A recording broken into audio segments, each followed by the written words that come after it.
Okay, guys, we are live. So for those listening at home, welcome to the Dungeon Musings YouTube channel. My name is Kevin Madison, and I will be your friendly, not your dungeon master. I'd say game master. I'd like to say modern master, but I guess I'm being your friendly dungeon muser today. Because today we're down some players from what was our scheduled Legacy of the Crystal Shard campaign. And rather than waste a day of gaming, we are diving into an old favorite of mine, and I think a new introduction for at least one of our players, and that is Wizards of the Coast's, I want to say classic, because I mean it's almost 20 years old at this point, game of modern action adventure. That'd be D20 Modern. Now, this is a game that came out right near the end of the Dungeons & Dragons 3rd edition life cycle, just as Dungeons & Dragons 3.5 was about to come out. So it occupies this interesting kind of, in addition to being slightly a different set of rules, it occupies some of this bit of a weird middle ground where it has some commonalities with 3rd edition and some commonalities with 3.5. There's not huge differences between those two editions, but it does make for an interesting mix of the two. And with me today are the stars of our adventure we're going to call Here Be Dragons.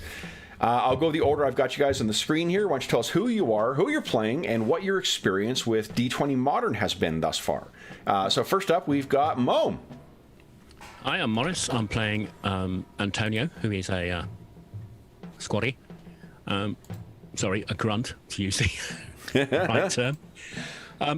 I had Modern when it came out. I think we played 1 or 2 games, but it's a long time ago, and I can't actually remember whether we ever used it. Nice. And next up, certainly last but certainly not least, is Brandon.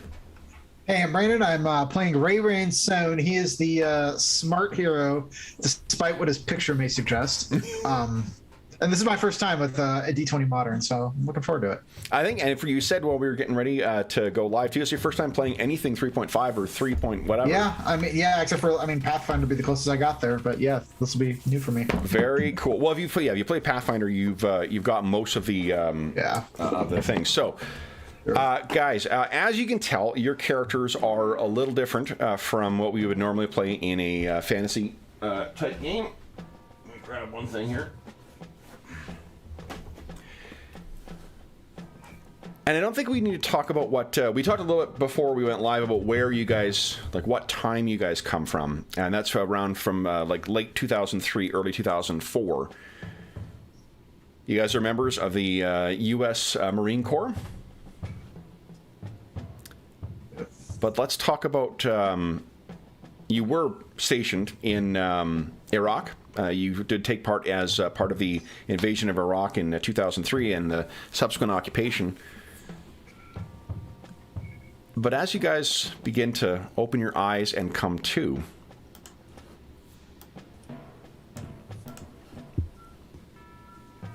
this is where you find yourself. What? So, as you, let's do this. Why don't you each give us a fortitude save? You should be able to click on that directly on your character sheet. Let's see who wakes up first. Oh, and for those listening at home, we may need to, and by we I mean I may need to look up some rules as we go, because there's a couple things that are different in this game than they are in others. All right, so let's say Antonio, you're the first one to wake up. So you sort of shake awake, and you're looking around, and above you are these tall, luscious trees. You can see that there are there's a sound of birds in the sky, and the temperature is probably 20 degrees cooler than what you last remember. And you sit up and you're surrounded by all these lush firs and such, and you can see that there are these strange kind of overgrown ruins right near where you are as well. And the last thing you recall, weren't you, like, you were near the ruins of, or at least what's alleged to be the ruins of Babylon, right near one of Saddam's palaces in Iraq, outside of Baghdad. And you're sort of looking around, and you don't see any other members of your squad except for Ray. You pop up now. So the hell are we? The hell? Yeah. Slaps himself to see if he's gonna really wake up for real. Yeah. Yeah. Definitely feels real. Yeah. Where's everybody go? Where is everybody? Yeah. Where's the rest of the squad? Did Phil spike our drinks again? Have we actually got radios? You do, yeah. Yeah. Okay, I'm going to try and contact the next element up, like the platoon leader. Okay. Try that. Static.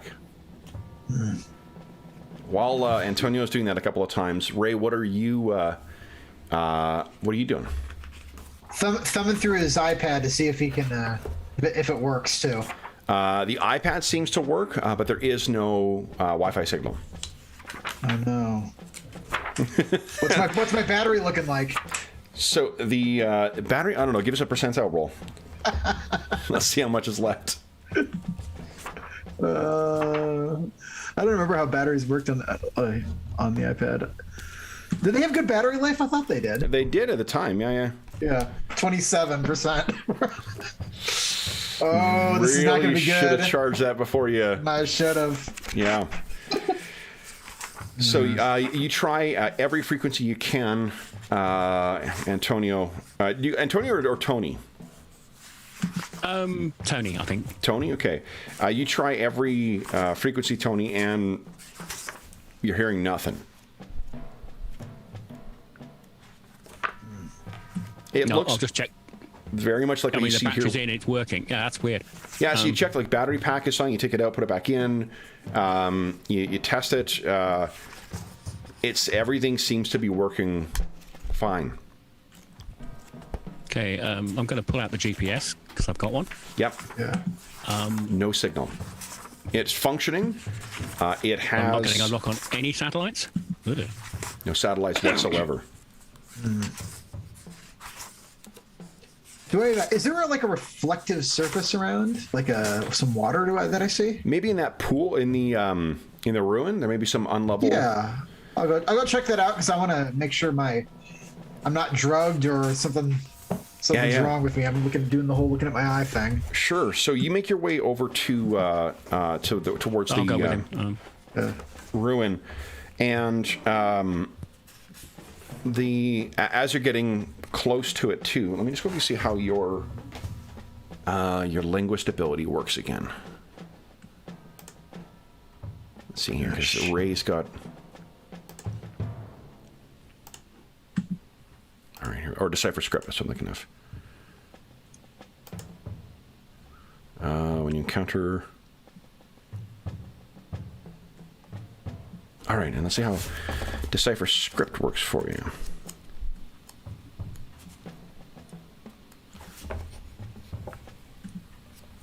So you can use it to piece together the meaning of ancient runes carved on a wall or an archaeological dig, or to break a code. Base DC is 20 for simplest masters, 25 for standard code, 30 for more intricate things.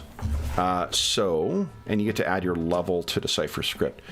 So as you're walking over towards this, what you can see is carved in the top of the lintel above the entrance there, and I may have the lintel, maybe not the right word for it, but top of the door, in any event, there is a marking, and you don't recognize the script whatsoever. It's not a language that you have seen before, but why don't you give us a decipher script roll?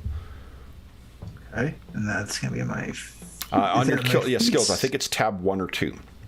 Tab 1 or 2, my skills, where... Oh. Hold on. Skills. I saw that earlier. No, not there. Oh, my skills. Decipher script. Here we go. Okay. Nice. So, you're looking at this thing, and it looks this seems to have at some point indicated something about this room. It looks like it's a maybe a number, or maybe there's not a lot of flourish to it. So you just, and you walk in to the room and or to what was the room. The ceiling's gone. Everything is as destroyed and decayed as what you can see in there, or at least aged. And you find a small. There's a small depression in one point where there is a puddle that's accumulated from some kind of rainfall recently. So if you look down to that, you can see yourself clearly. All right. My eyes looking okay? I mean, to be honest, you could probably even just turn your iPad off and just look at the screen, I guess, as well. I'm not going to do that. I got most of my tunes. Yeah. So you look in here. I got to get my good snake somehow. Yeah, and you look in, and it's it's you. All right. I'm out of ideas. Is that script cuneiform, or is it what I know? Or? Definitely not cuneiform. You would have seen enough of that. Okay. Your character's quite clever, so you know it's not that. You then hear a low, kind of half growl, half screech that comes from overhead. This doesn't sound like any bird you've ever seen before. All right. Can I go run and seek cover? Yeah, so you guys both sort of... you dive for cover. What do you do, Tony? Well, I was sort of standing guard, so I presume I'm outside the entrance if he was looking in there. Yeah. So I'm maybe just going to put my back against a suitable wall and look up. And what you see soar overhead kind of blows your mind.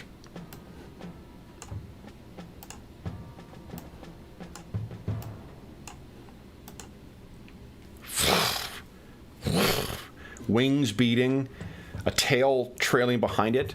It's got to be at least 100 feet up, and it swoops fully over you guys, and then seems to head elsewhere. Not sure where in this land it's traveling, but it seems to be going elsewhere.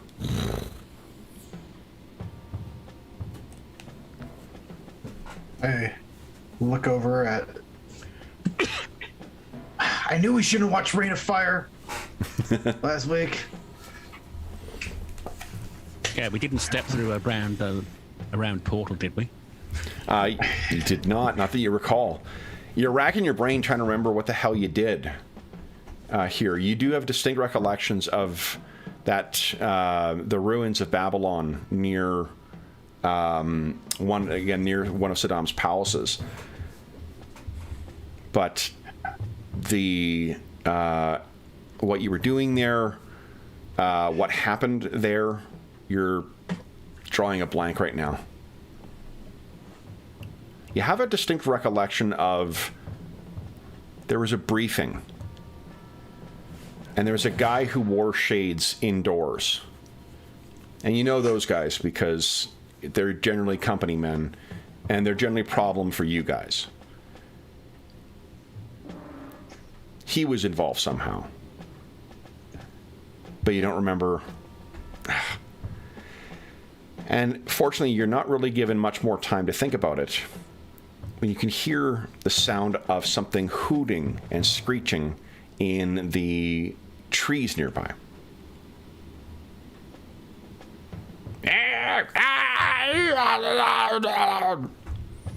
And it seems to be approaching you.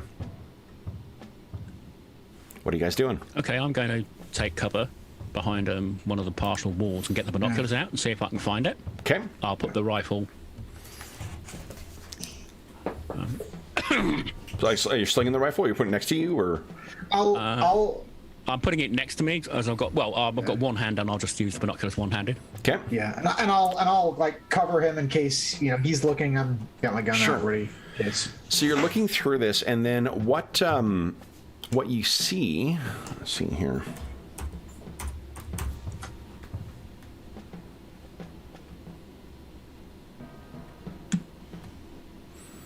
Come running out of the woods.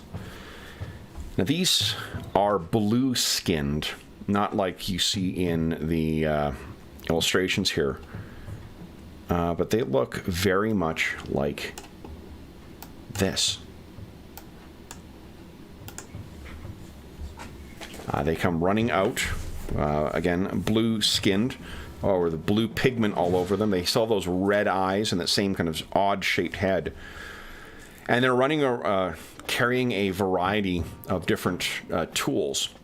And they're, from where they're coming, Tony, it's sort of a raised up kind of position, something that's a little higher in elevation than where you were, which means they may have had a vantage of you. They may have seen you before you came down. So they seem to be approaching along here. There are a total of 16 of them. Let me just quickly set up some tokens here. And they don't seem to be friendly. What is it a fire corporal? You're the team leader. Oh, I am. I'm so disoriented. What do you see? Because I mean, he's the one with the binoculars. So Yeah. Look friendly. You might have a scope on your presumably, how far gun as away well. are they at this point? Sorry, what was that, Mo? How far away are they? They are at the edge of the clearing, which means they're probably about 80 feet, maybe, away. Oh, so I think you can probably see what they look like. Maybe, let's say 150 feet, because they need some time to get up on you guys.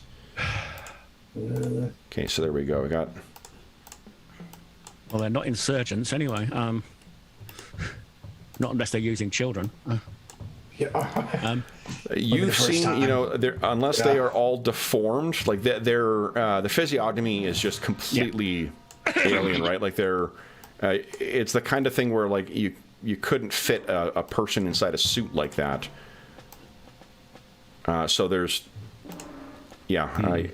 I'm gonna. Have they seen us? Do they look like they're actually aware of us? Oh yeah, like they're sort of moving out in sort of a hunter's kind of gathering, hunter's pattern to move in on you. All right. Well, I know this isn't gonna work, but I'm gonna yell out, "Put down your arms and weapons now!" Okay. U.S. Marine Corps. They look at you. Well, here, do you have intimidation or intimidate? I don't. Let me look. Intimidation. I'm -1 at intimidation. You know, put down your arms, or not. Okay. Whatever. Go ahead and give us a roll. This is, that's why we got 20s on dice. Sure, Let's see why not? Yeah, let's see how this works out. Sure. So you shout it out, and there's maybe a moment as these things, and they only stand about 3 feet tall, right? And they're very easily able to sort of make their way along and take advantage of the cover. There's maybe one or two of them up near the front who sort of stop and one is like, and they continue sort of advancing on you guys. So let's do this. Let's set up an order here. I'm not saying you guys are necessarily going to get in a fight here, but click on your token, and then I think there is an initiative button on your character sheet.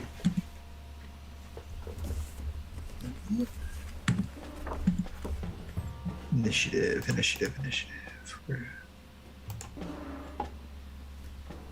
Is it on the first sheet? Under combat, I think. There's a combat tab. Oh, okay. Yeah, there it is. Oh, yeah, there we are. Okay. Okay, and I got for them I've been rolling really well today. 13. Okay. There we go. All right. So these things are moving in. They're sort of spread out in a pattern.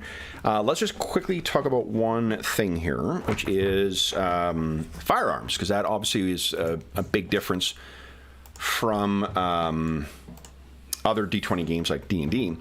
So if you're there are certain weapons that can be fired in auto-fire mode. So your M4, do you guys both have M4 carbines? I do, yeah. Mm-hmm. Yeah, okay, so the M4 can be fired in semi or in auto. Auto fire, you do need a... Let's see here. Do each of you guys have that feat? Advanced. Okay, Ray, you actually might have a little more difficulty with this than what... No, advanced fire. Advanced firearm proficiency, I think. Yeah, I think that's what you need in order to not suffer the penalty. I think you guys both have that. So the way that it works is... Where am I here? Auto fire, auto fire.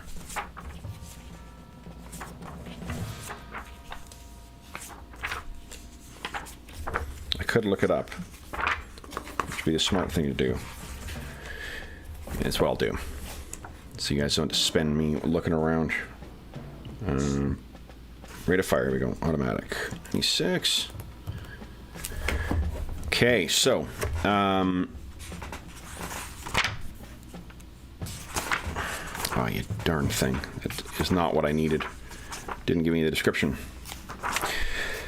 So basically what it does is it fills up, like you pick a, if we were playing with a battle mat, you'd be picking up a square, and then it fills everyone within that square is potentially hit by the attack. Okay, so it's like like a breath weapon, basically, in a way. Yeah, totally. Yeah. So the... Makes sense. You see here. We're gonna make a saving throw versus... Auto fire, here we go. So you target a 10 by 10 area, and you make an attack roll. The targeted area has an effective defense of 10. If your attack succeeds, every character within the affected area makes a reflex save against DC 15, or take the weapon's damage.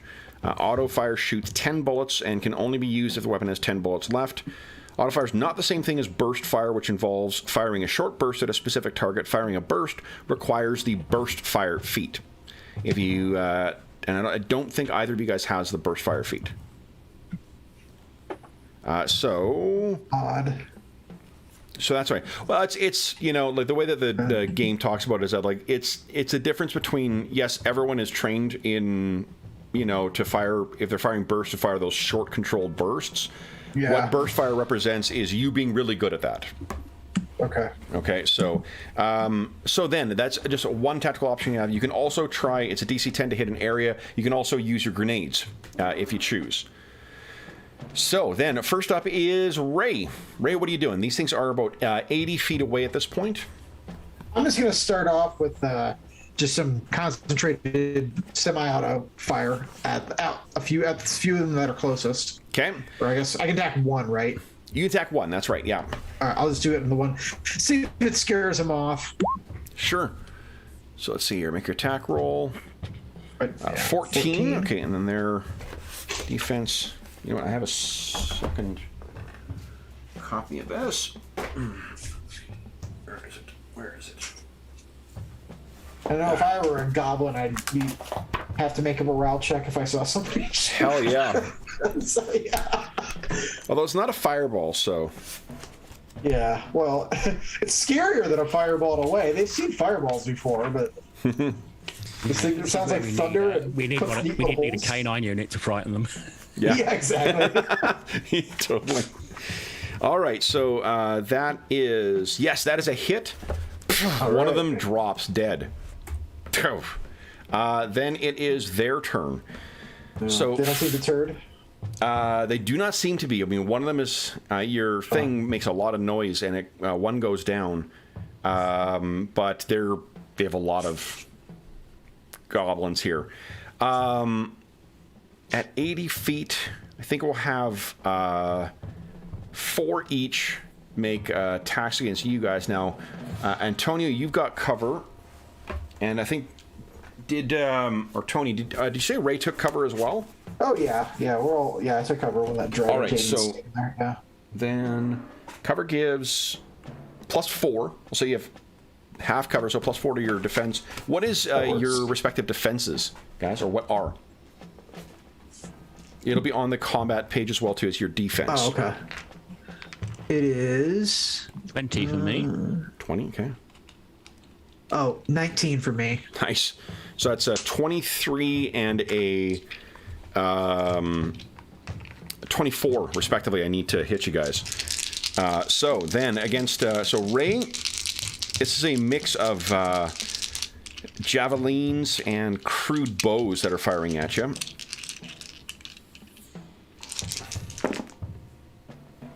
It all is breaking around you. Nothing manages to connect. And then for you, Tony, likewise.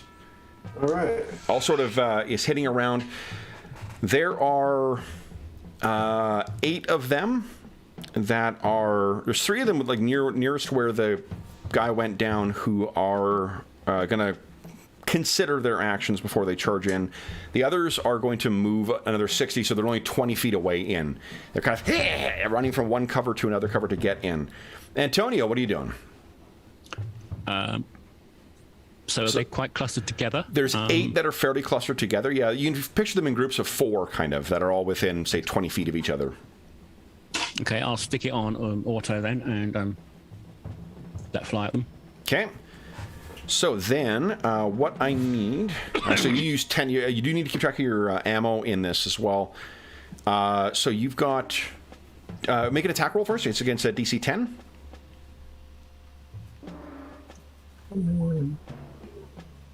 Oh, just barely. Oh, that's semi-auto. We'll play with... it doesn't matter. The attack roll is all we need. And you have the advanced firearms penalty, so you don't take a -4 to this attack roll. Okay, so you open up with the gun and the rifle. Let's see here. So I need 4 of them need to make a DC 15 reflex save. They have a bonus of... Let's see here. Reflex, where are you? +1. So I need a 14 or higher to make this save. Fail, fail, fail. 1 passes, but does it take half damage?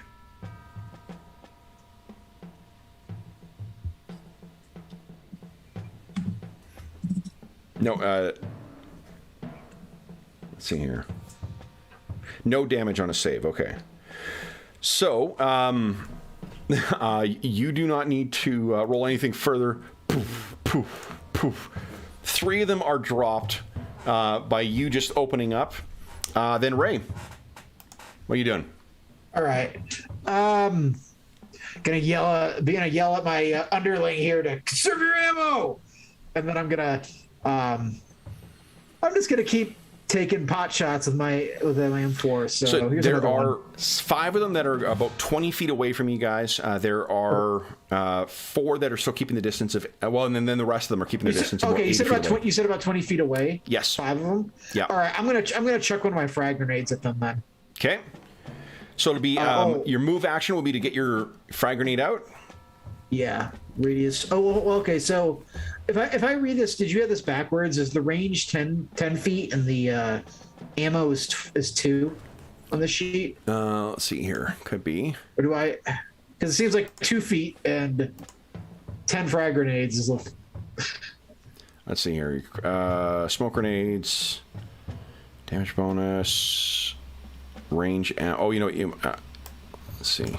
Yeah, that's right, because I'm pretty sure the M4 doesn't have a 60-round mag. Yeah. No. Well, unless it was another magazine that you had. That's what the only thing I was thinking. Yeah. So the yes, you should have 2. The range is 10. Okay, so they're 10 feet away, so I'd suffer a penalty if I was throwing at 20. That's right, and the work? difficulty to hit a square is a defense 10. So it'd be -2. So it'd be 12. That's what you need. Okay. I'll do it anyway. I'm going to shout, wait till I get closer.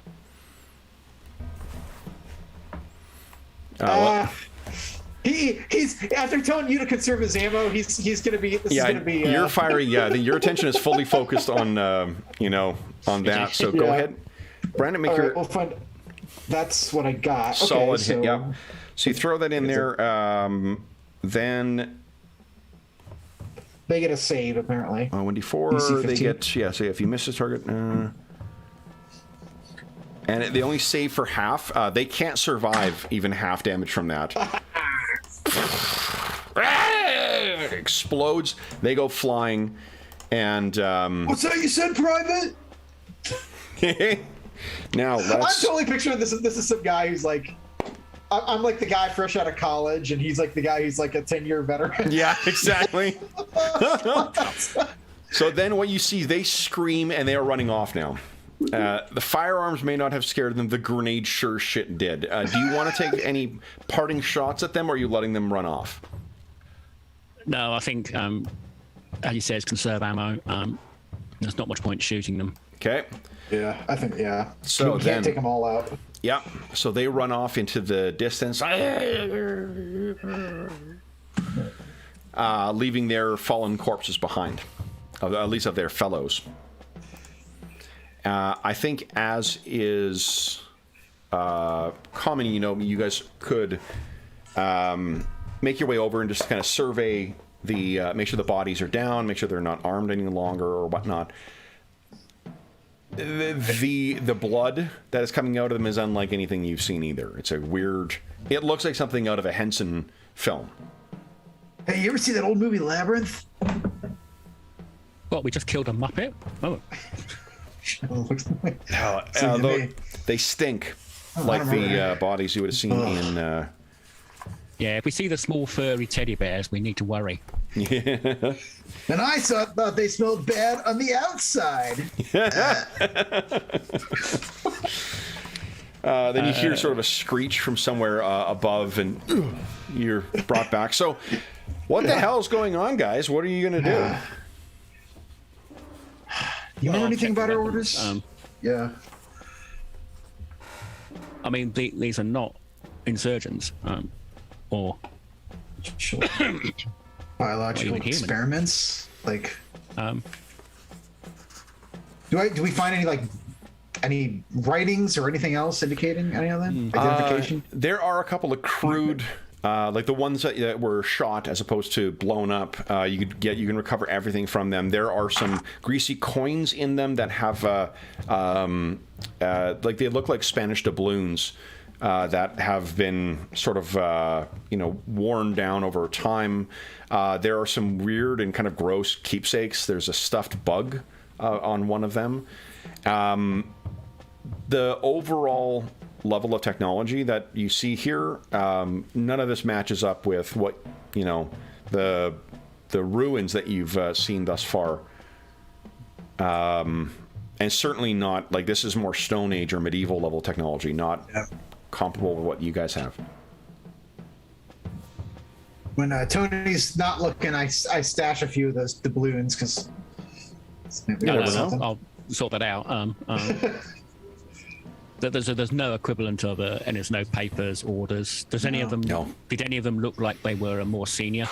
It's tough to tell. When you're up closer, what you realize is that the blue, because there's little bits of it where it shows through, the blue is actually a pigment that seems to have been painted on them. And they've got sort of a dark greenish skin that shows through underneath.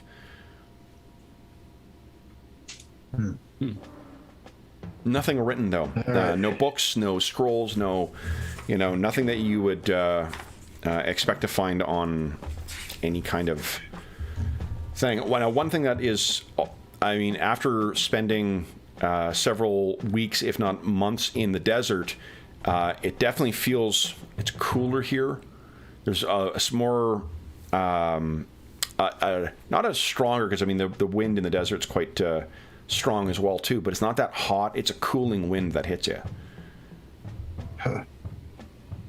Well, I don't know where else we got to go. Maybe we should just track these guys, see where they ran back to. Yeah. Yeah.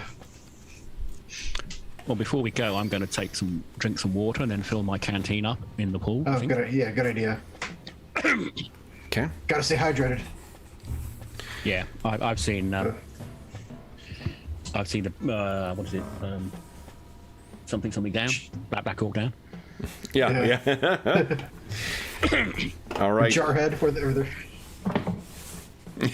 So, what do you guys wish? Oh. I guess if you're tracking them, they're in that sort of that vantage point, right? Yeah, assume up on the ridge to the side, if that's what we're looking at. Sure. So who has? Let's see. What skill are we looking for here? I think it's survival, probably. Yeah. Anyone have training in survival? I've got a 7. I think that Yeah, I do. Okay, let's just. Well, I guess I don't have training, but. All right. What's your? Go ahead, Mo. Give us a. All right, Steve Irwin, you're up. Nice. Yeah, I'm going to go up to the top of the ridge, but I'll go down on my hands and knees and just crawl up to a bit so Sure. I don't crash the ridge and show myself. So you get yourself down. You go inching up to near the top of this, or the vantage point of this. You said you're going to try and sneak as well. Yeah, when I get to the top, I'm just going to walk up. I'm just going to like go down and crawl on my. Are you leaving Ray behind? I assume he's sort of like behind me, maybe Yeah, that's what I 10, 15 feet, so he doesn't go above the ridge. Sure, yeah. And I'll just go up and have a look. So you make So your you way want me up in to here, and you hit a high point where you can actually. The goblins were not stupid, it seems, or these things were not stupid, because it offers a pretty good vantage of much of sort of the surrounding area. What you can see is that, and maybe what I'll do is, let's, there we go, duplicate. We'll head over here. I'll move this thing down. I'm just going to draw on here. This is going to be pretty crude looking, but it'll do. Did you lose all your hit points? What happened there?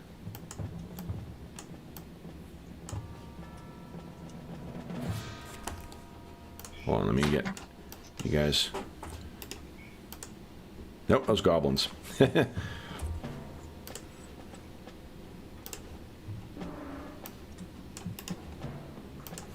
don't know why your hit points didn't copy over to this new one. There we go. You're not dead again. You're back. You're back. All right, so if we think of this of being the place where you arrived, you crawl your way up to about here. It is about 300 feet. And Brandon, would you give us a D6 roll, please? D6 roll. Yeah. 2. Okay. You get up to this point, and what you can see is roughly. Let's see here. How many feet in a mile again? Wow. I should know this. I gotta look it up in a sec here, but I just can't remember. It is 5,280. 5,000. Okay. Wow. So this is it's really not that far away. About maybe 300 feet north. And north, you're just judging from where the sun is in the sky. There is what looks like, honestly, you've seen, it's those pictures of those stones in Britain. Stonehenge. Oh, yeah. A little north, there is what looks like a henge. So I'll put that there. But more curious, about maybe another 600 feet to the east of that, there is a structure. And let me make sure I've got the right one here.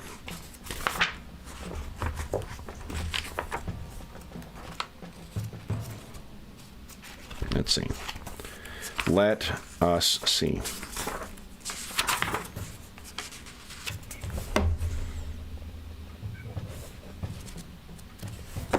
There is a structure that looks like this, guys. Get that light out of the way. No signs of the goblins, though. None at all. It appears as well, from where you can see that there are several other similar, not in design, they're all very unique, but there are a bunch of other standing ruins across this. There is a massive mountain that rises up in the middle of this thing. And as you sort of look back, you can see from your vantage through the trees, Tony, this has a... at first you sort of think, oh, it's an island, but the water looks so strange to you. It doesn't register at first what you're actually looking at until you realize, you know, because you guys have been transported in chopper and stuff like that before. You are on an island that is in the sky. Because at the edge of the island, it drops off, and it's hundreds of feet down.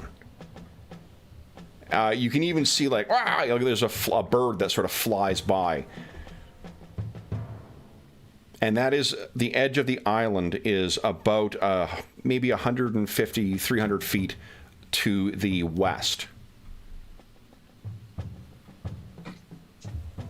So from your vantage point to the direct north is where those that henge is. A little to the northeast is where that structure is, and then in the center of the mountain, which is about maybe a half-mile away, through a bunch of tangled ruins, like the ruins you see here in the illustration or the photo or whatever. This covers almost the entire island, it seems. And then out of these ruins, there are other things kind of poking up. You had a question, Mo. I interrupted you.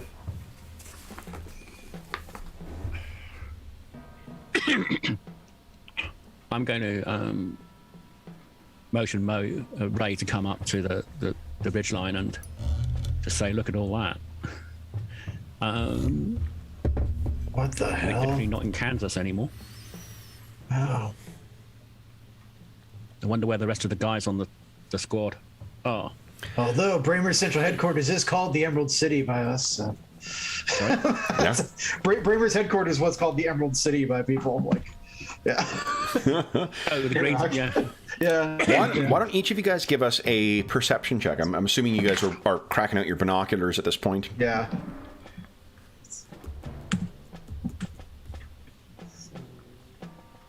Where is perception? Where are you? There you are.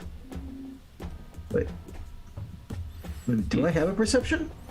Should be under your skills. Or is it spot? Spot. Oh, checks, spot. right? Yes, forgive me. This is 3.5. Yeah. Yeah. Holy shit.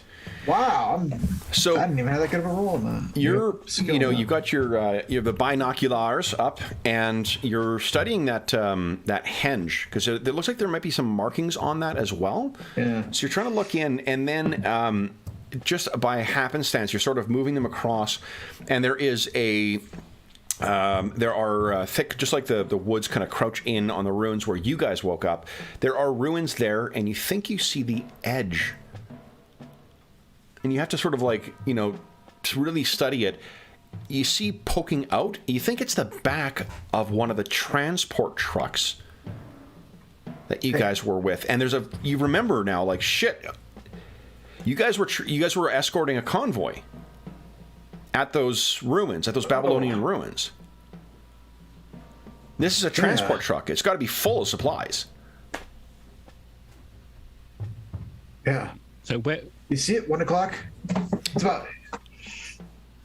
So if you point it out to Tony, you're able to sort of focus in, and yeah, Jesus, he's not wrong.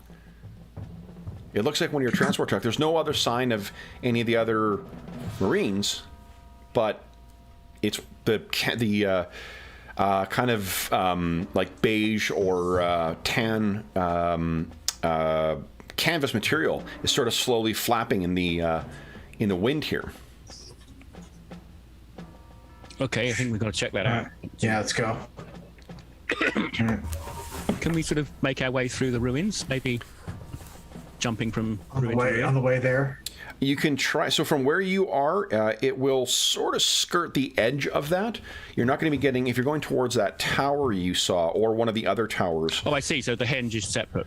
The hinge is separate. Yeah, the hinge is sort of like it's 300 feet off from where the other is. All right, so it'll take you an hour to get down there. Let me get my papers. Would you guys give us a Mo? Let's have you roll a 1d12 roll, please. See what time of day you woke up. Oh, okay. So that will be okay. The sun, as you're making your way down, you realize now is getting fairly low. You would guess you're probably 2 hours off from sunset. Okay. It's an hour making your way through these long shadows cast by the trees as you make your way down. Brandon, would you give us a D6 roll again, please? 2. Okay. 6. You otherwise make your way down to the henge with no difficulty. What you find when you get there, bear with me 1 second here.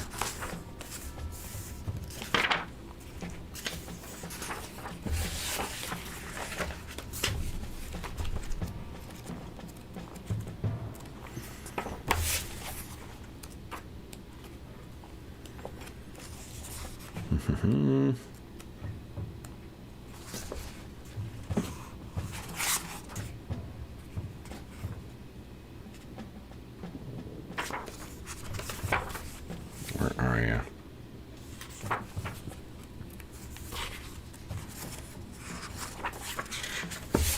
Okay, okay.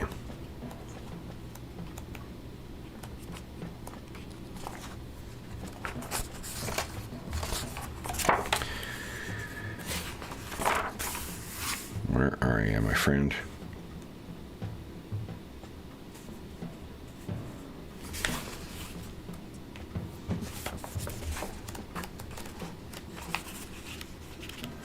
So as you're, one thing I will say is as you're making your way down, because you made such a good perception roll before, Brandon, you actually can see that the sky overhead is moving faster than, like, clouds are moving in one direction, and there's more movement as well too, and you sort of realize that you must be drifting or flying.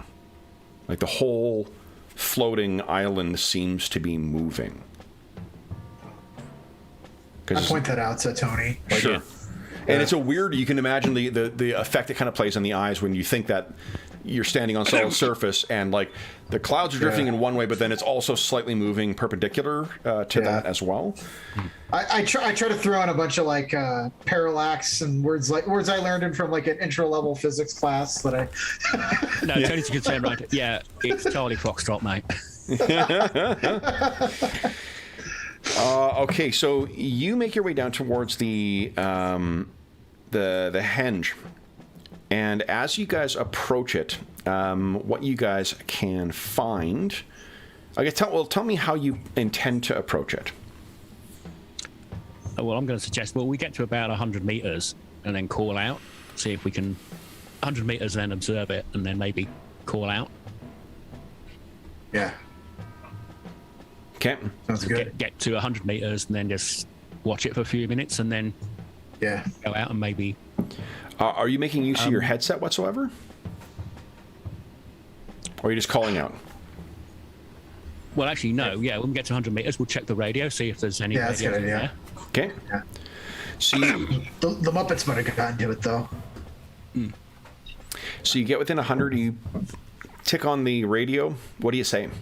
Or you just wait and listen? Or are you just listening? Well, did we have a unit call sign? Sure. And I'll just say, call it unit call sign, anyone respond. Radio silence.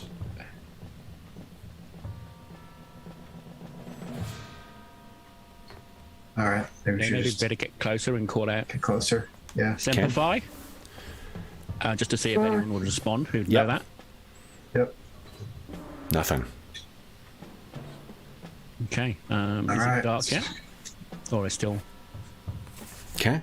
So you make your way in towards the actual henge itself, and the henge seems to have again is very much like the landscape is like what you see in the illustration here. There is no ruin that makes up the henge is the thing that dominates this, and it looks very similar to what you recall from pictures of Stonehenge. If your characters have not actually, you don't think they've ever been to Stonehenge, that's what they would look like. The photos you saw in either on films or in magazines or such, or online. But does it look like it's as new or had several thousand years of degradation? Does it look like it's one of the things, you don't remember there being markings in any of the photos or any of the films that you saw of this, and there are definitely markings in here. Ray, why don't you give us another Decipher script roll? Okay. Decipher script. Jeez, third edition had a lot of skills. Yep. Nice. Yeah. Okay. So there is a recurring symbol on here. What I'd like you to do is this is one that we get to tap into one of your special abilities here. Your right. What is it? The identify. What's your language Linguist, ability? was it? Yeah, I think it was linguist, right? Yes. Yeah, or savant decipher scripts. Yeah. So you're going to make yeah. a d20 roll, and you're going to add your. So add your intelligence. Hold on. Can you make just a flat intelligence modifier or intelligence roll? Yes, I think you can. I can. Yeah. Great. Yeah, So then you're going to add +3 to this roll, and if you want, you're shooting for 20 or higher. It is a pretty high target number. Okay. Is it? Well, I don't know how to add the +3. I'll just click on it. Yeah, we'll see. I can't remember if it prompts yeah. for a modifier or not. So 11 would it be? It didn't prompt me for 11. a modifier. Okay. So you guys have 4 points of astonishing fortune. Do you want to re-roll that, or you not care? Yeah, let's. I mean, sure. Why not? Okay. Let's re-roll it. So okay. got 14 this time. Okay. So you can't quite make out what it means, but one of the things that recurs on here, if you saw this name again, maybe you could make better sense of it. Like just because you were not able to read this one at this time doesn't mean you're never going to be able to read it. There is, at first you think it is perhaps the Star of David that's on here, and you realize that there are actually more points than what you would expect on the Star of David. There are 7 pointed stars that are marked sort of at the high points of the freestanding stones. And then there are symbols that are carved into the kind of gaps between the stars. What they look like, let me see if I can hold this up here. It looks very much like this. Yeah, there.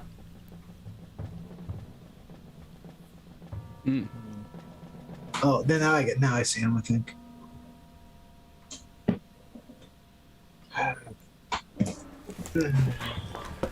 You can't make heads or tails out of what's Yeah, said on them, but the symbol is something you would definitely recognize again.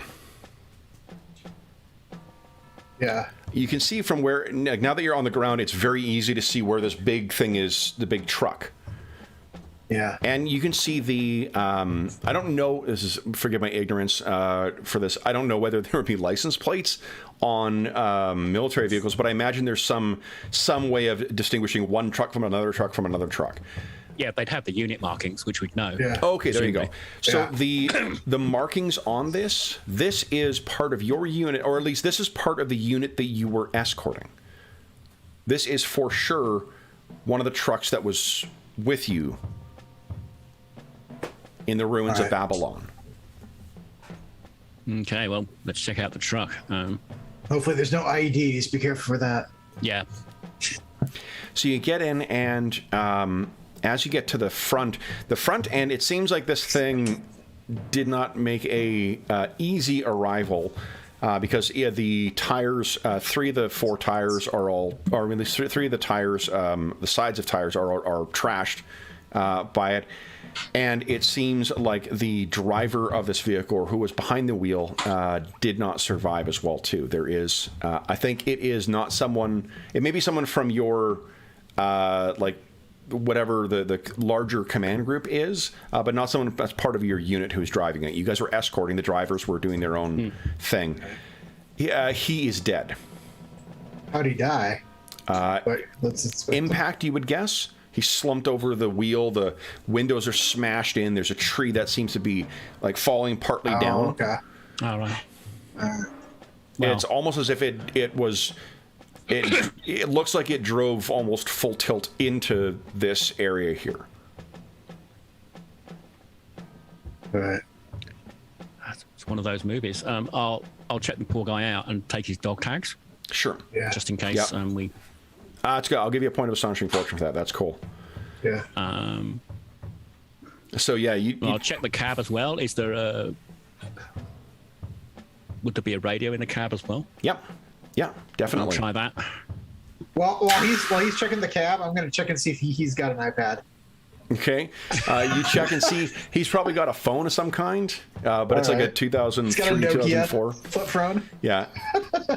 But you check it, and again, no signal on the phone either. Okay. I'll check. Can I start the truck's engine? Just put it in neutral.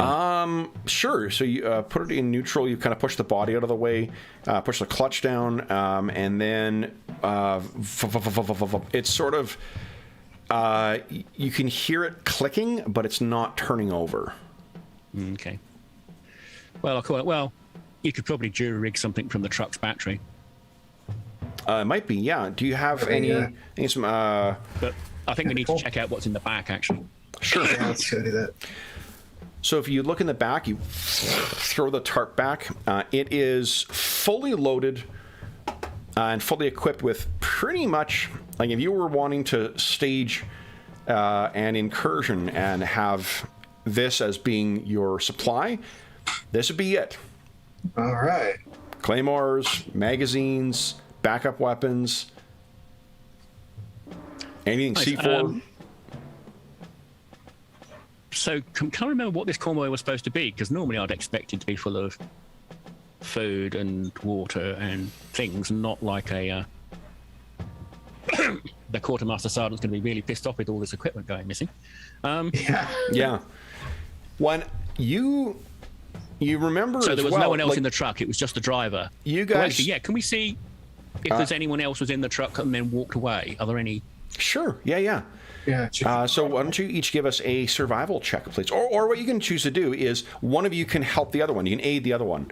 The person who's aiding will go against a DC 10, and then if you're successful, that adds +2 to the other person's roll.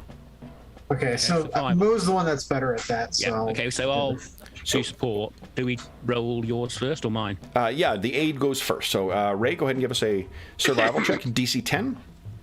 Okay. Easy. +2. Oh wow, yeah. Okay, so Should have 13. the other way.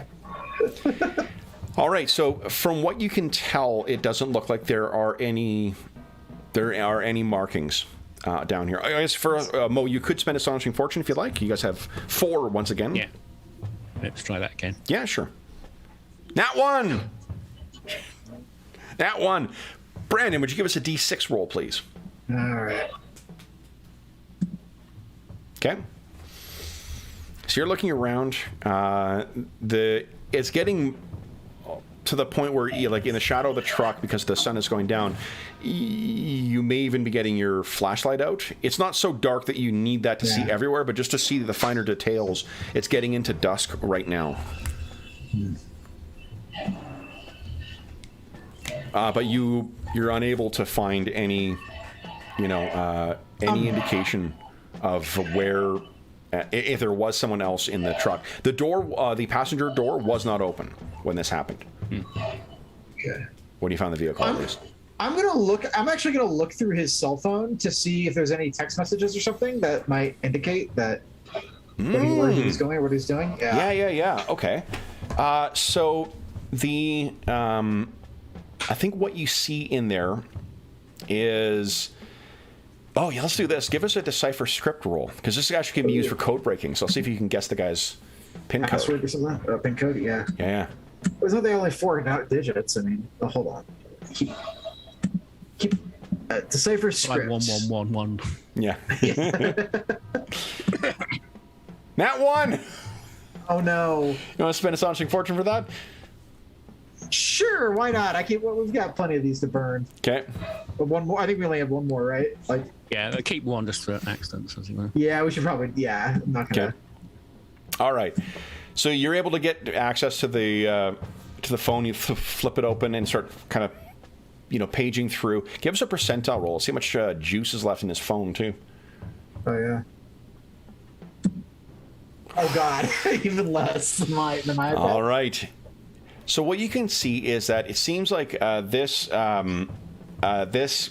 Marine's name was Cold, and he's texting someone named let's see here, Ramirez, and the gist of the back and forth between Cole and Ramirez seems to be, the fuck are we doing here? Here, it doesn't. Do they say? Does it mean Iraq, or does it mean like what he's describing? They like, seem to be referencing the ruins. Huh. They're saying, why do we have so many? Are we setting a base up in Babylon now? Why are we? Why do we have so much? So many guns here. Wouldn't this be better used in Baghdad? Yeah. I showed Tony this, and looks like there might be another survivor out here somewhere. Let's hope so. Yeah. Ramirez! Yell out. Give us a D6 roll, please, Brandon. Okay. Okay. I was going to say, I don't think it's worth hunkering up here tonight. Yeah. It's going to be dark soon.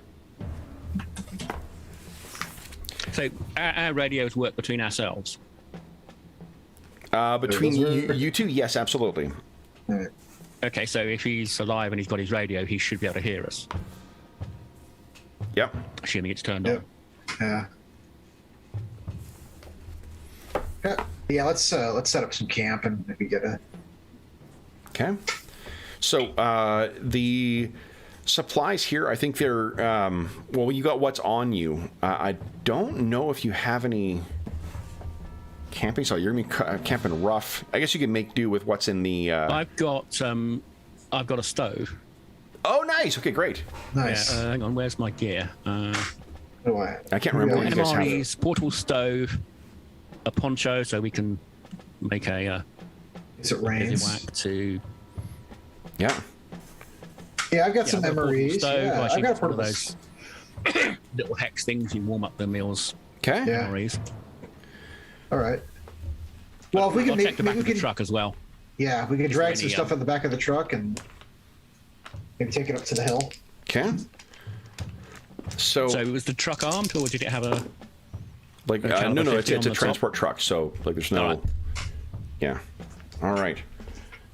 Now. Well, but also I'm going to say to Ray, well, there's a truck for the convoy, but where's all the Humvees and the other trucks? And not much of a convoy. Yeah, I'm trying to remember, like, when we were in the convoy, how many other people were there? Is just our memory not working? You definitely would have had. You guys were part of a unit that was escorting with Humvees that had the whatever they are, the heavy machine gun mounted on top. Yeah. Yeah. But somehow, if we got transported here, maybe we all arrived in different places. This is just like the movies. Yeah. Got that right. Yeah, I think maybe camp here tonight, and then maybe if we climb the mountain, then we can get a longer view and we can see if there's any in the morning. Judging from the terrain and the snarl that is the ruins making through there, let me tell you how many. Getting to the even the base of the mountain from here is 6 hours at least. There's also there are walls that are up, like as if there was at some point some kind of fortifications that were built up in here as well, too. So to get to the base of the mountain, and the mountain itself is surrounded by fortification, that's about 6 hours of travel. Maybe we should just fortify ourselves up on the Stonehenge. That might be the best. Yeah, I think so. Yeah. We got some cover there. Okay. So it is... how are you guys planning on handling watches? Well, we'll each do half the night. Okay. So what happens about 2 hours in? Why don't you guys... someone give me a D2 roll, please. Let's see who is the lucky one. Nice. Okay, so Tony, you're keeping the proud tradition of rolling yourself when we're rolling. Whoever rolls the dice rolls themselves. There is a... there's the sound, I guess, as you're watching the night. Do you have a fire going as well, too? Or are you guys sleeping just in your, in your gear? And well, I don't know about Ray. I've got a sleeping bag, so I assume.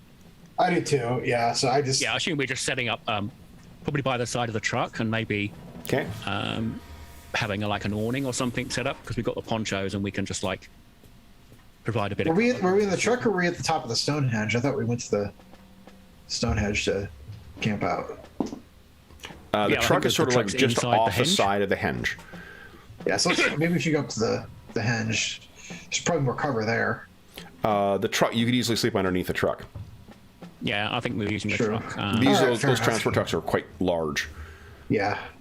And it's not going anywhere, doesn't look like it's going anywhere. Well, I meant cover in case we need to actually shoot. Oh, I see what you mean. Yeah. But so where are you sleeping then?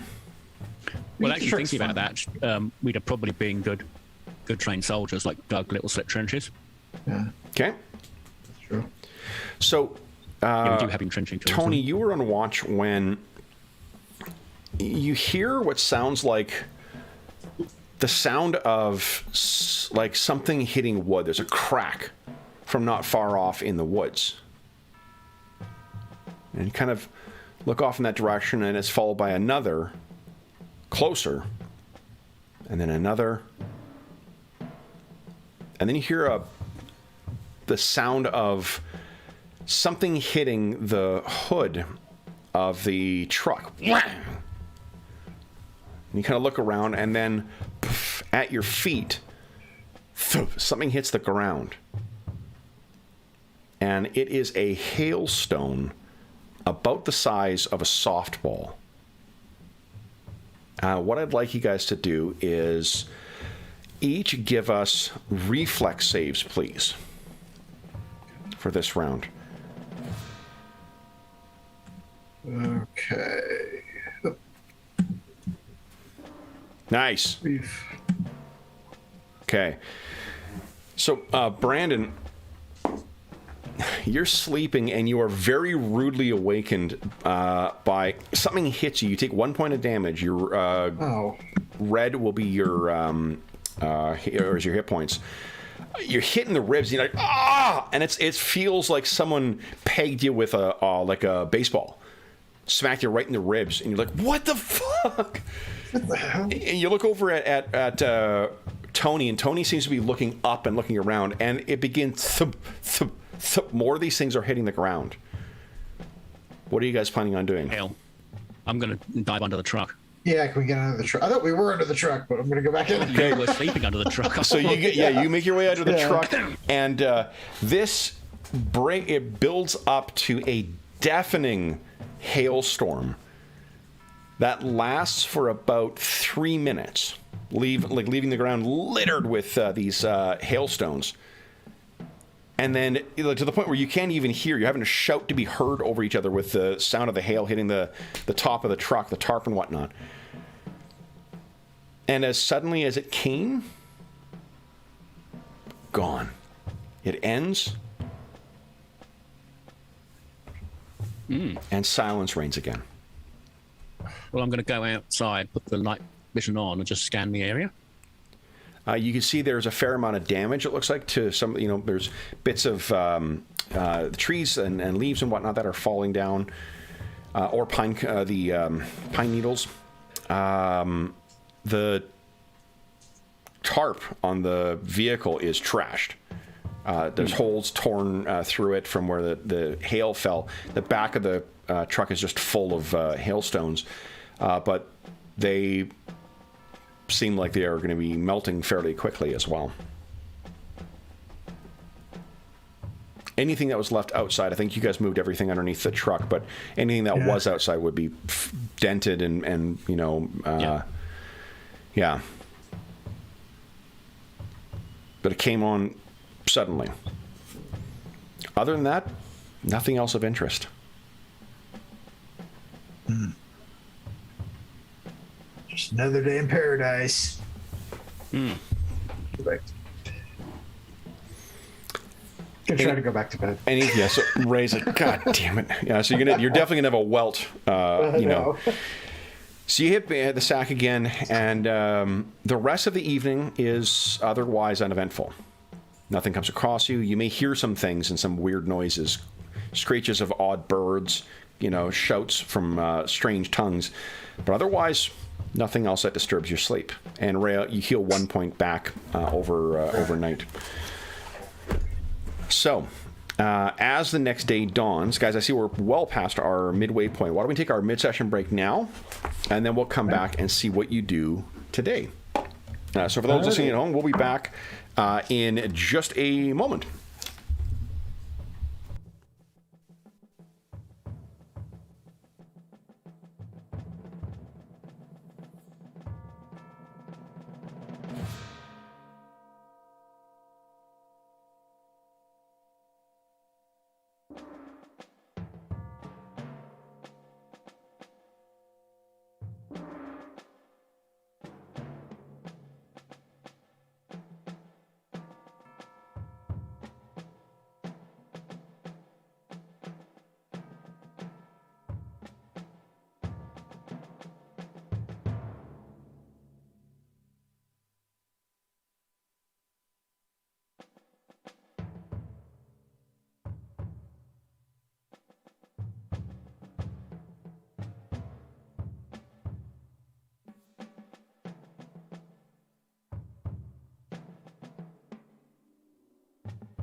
All right.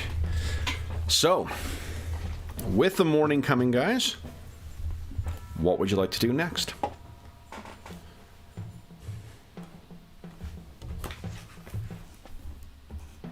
Oh, we can't hear you, Mo. You are muted. I'm muted too. We're all muted. Well, Tony's going to think, well, we had a sort of a human, well, a non-human wave attack, so if we've got some claymores, I think maybe take one of those with us in case we get charged again. At least one. Yeah. At least I one. think we should head up to that tower. Maybe we could put the claymore at the door. Hopefully Ramirez doesn't walk on it, but you know. Yeah. Well, I assume are these command detonated ones? I mean, you can set them up in two different ways, right? Yeah. You can set them up to be triggered by whatever proximity or by triggering a tripwire or whatnot, or you can set them off so you can blow them yourself. I think there is. What is it? Craft demolitions is the skill you need for that. Like you can place a claymore. Just to do anything fancy with it, you're going to need to have that craft I think it's craft demolitions. There's a demolition skill. Oh, there's a separate demolition skill. Have. You do have or do not? I don't have. It's not ticked anyway. I do. Craft demolitions, you said? I can't remember. It's craft Just demolitions. Yeah, maybe demolition skill. I've got there's a demolition skill. I don't have it. I'm not trained in it. So all that really means. Oh, maybe I am trained in it. Hold on. What do we got? There's a tick next to it, which probably means it's a career skill for you. You've got 6. Let's see here. Yeah, I've got 6 ranks in it. Oh, there you go. Yeah. Yeah. So I could do it. Yeah, right. So what that means, you can also like set explosives for more effective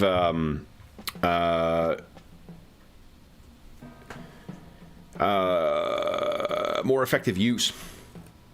So all right. Do we have is there like a mortar? You said do we have like a mortar in there or something or anything that might so be... you guys are kind of at your encumbrance limit as it is. Okay. A mortar, that's gonna be heavy. Yeah, it would be heavy.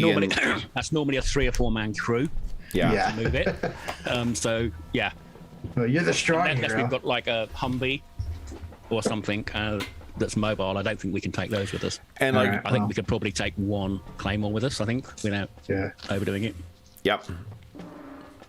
Okay. Can I restock on my grenade that I used? Absolutely. And any ammo? Yep. Okay, we can refill. And your ammo. ammunition as well too. You can restock. Okay. Could we take? Is there a few Can we pick up like a few extra magazines for our carbines or? Yep. We got that. Okay. Yep. So you take 2 extra mags as well without over encumbering yourself. Okay, I'll do that. Then, where do you wish to go next? So if you're heading directly to the west, to the east of you, about 600, let's just give you hours of travel. 2 hours travel away is where there is that tower that you saw. Now in the light of day 2, you can see to the north, directly north, there is another tower. That one is about 3 hours travel. 3 hours travel, and then what that looks like is this.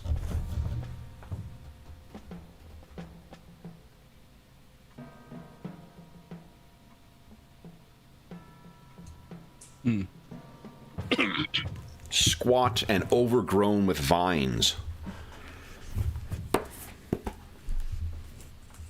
What are you thinking, guys? I think maybe the nearer one. Well, if your plan was, I don't want to change your plan. If your plan was to get to the mountain, if you're traveling directly east towards the mountain, that first one is definitely on the way. Yeah, I think let's get to that tower and we can go up it, and then maybe that will give us a good vantage point. Okay. Okay. So, then, Brandon, would you kindly, if you guys pack up everything, would you kindly give us, and I'll say you're departing at 8 a.m. Okay. Give us a 1d6 roll, please. Okay. So, traveling through... Oh, sorry? Ray doesn't know where we are, but I think Brandon might know where we are. I don't know what you're talking about. I don't know. I don't know. Yeah, like... We'll do it when we do at the end of the session. We'll do a quick debrief talking about what we're playing and whatnot. But yeah. So, as you make your way along, what you find is there is more of the same, types of ruins as you're making your way through. There clearly something was here at one point and has been left abandoned for hundreds of years and may very well have suffered through some kind of cataclysm.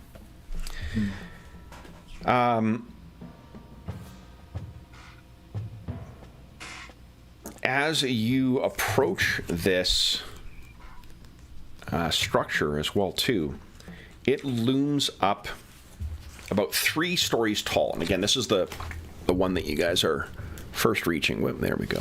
Mm-hmm. You can see that there are those double doors. Yes. At the front. They are, as you guys make your way up towards it, they are slightly ajar. They kind of creak back and forth. Okay. Is there any markings on the door or anything? On the exterior of the door, they are wood made with reinforced with rusted iron. It appears there are some markings on there. You want to give us a decipher script? Yeah, sure. Check here. Let's see what you can parse from that. And then we'll also get you to make that intelligence check, see if you can actually read it. I'll stand guard while that's happening. Okay. So there's my decipher script. Oh, amazing. So what you can tell, there is a mark on here that is it is clearly a rune. Like a rune that is marking, laying claim to something. And then give us an intelligence check. Okay. We'll add +3 to this. Nat 20! Yeah. Holy shit. Jesus, so wow. What do you think the insight is that allows you to suddenly click with this? Is it like you played a lot of video games as a kid, or or maybe I've read about this before. Yeah, I can tell you, like, maybe you're a fantasy, fan. So fantasy nerd. Yeah. The symbol looks like this. It's an old chaos symbol by by totally. Moorcock. It's totally Moorcock. He knows that. Yeah. And there is you don't know how you're making sense of this shit. Like, maybe it is, like you said, like it's reading some, some nerd stuff back from your childhood, but there is a name that's on this. The name is Calgoomer. Calgoomer. And if you were to guess,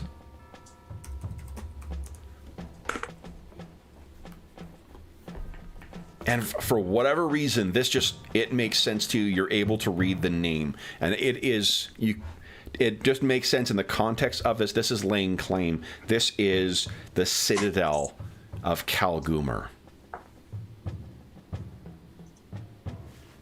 I tell this to Tony, and I'm just like, matter of fact, that's what this is. Like, no explanation.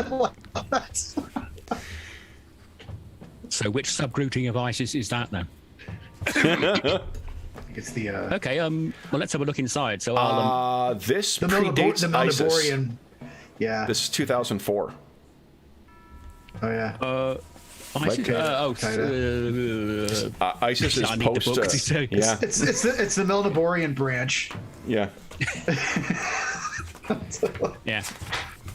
You could be. The Baathists are still a topic of conversation in yeah. 2004. True. So Yeah. Yes, actually, it's the. Alsader would have been. It would be the various militias, wouldn't it? Yeah. Yeah. Okay. Well, let's. I'm going to like turn the light on. I assume I've got a fixing for the gun, Yep. and then maybe. And I will fix the bayonet just in case, because Okay. and I'll just quickly push the door open and then shine the light in, but not Yeah. stand in front of the door. Give me a second here. What we'll do is I'm gonna make a map here, and we'll draw a map as we go. We'll do it old school.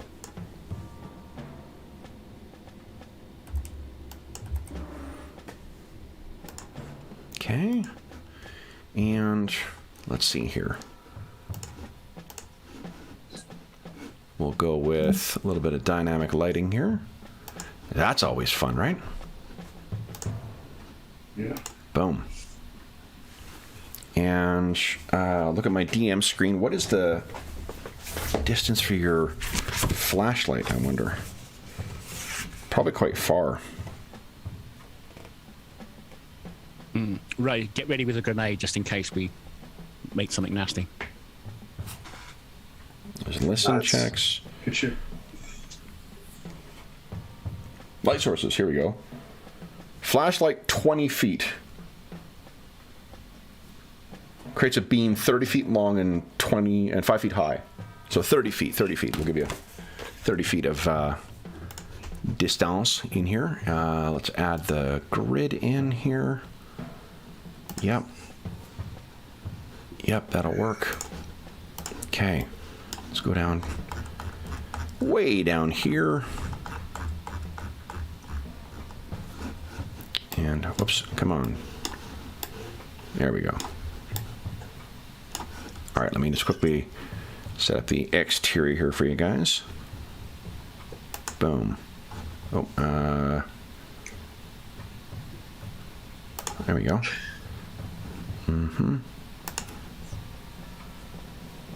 The width of this will be, let's see here. Okay, so 20.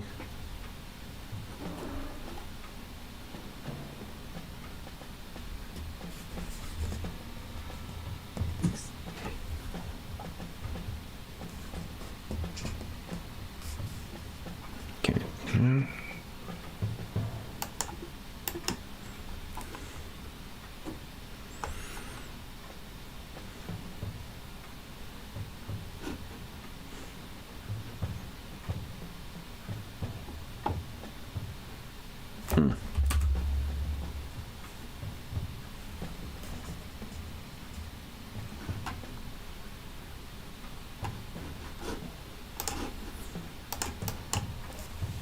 Oh, sorry guys, I fucked up. Done fucked up. Okay, here we go. There we go. And then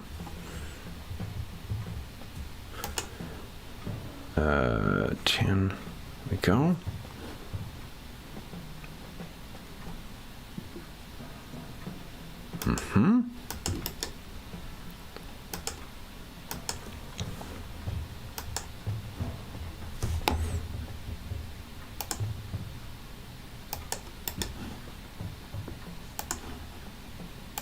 All right.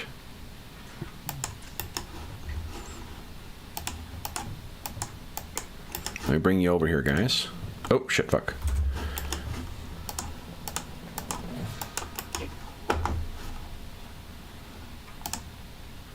We'll see what's going on in here now.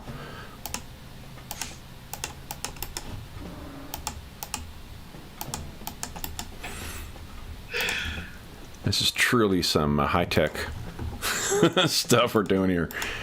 All right, I'll bring it back to objects and tokens layer. Let's do this here. Give you vision and bright light to 30 feet. There we go.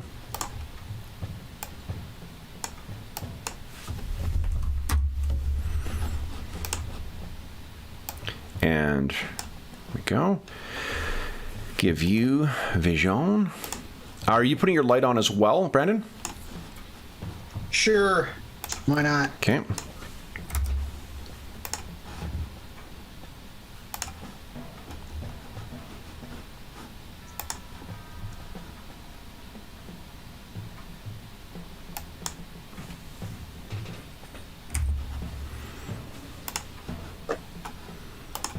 Okay, hold on.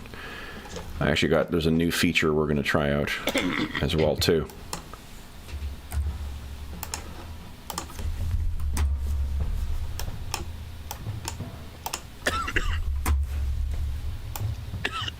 Oh, that's interesting. That is super fucking cool. We're using directional lighting, guys. Okay, so. That fits. Let me just change the color of the background on this so that it's a little easier to see here. Let's see. There we go. Okay, guys, let me move you over here.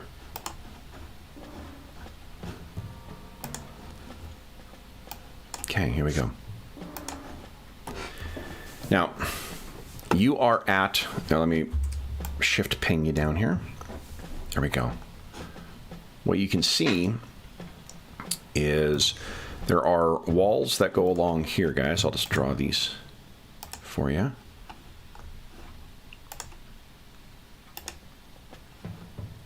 Go.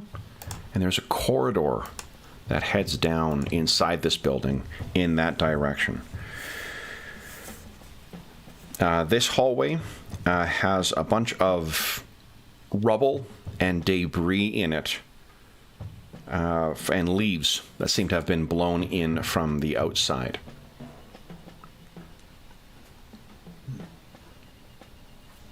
What would you guys like to do?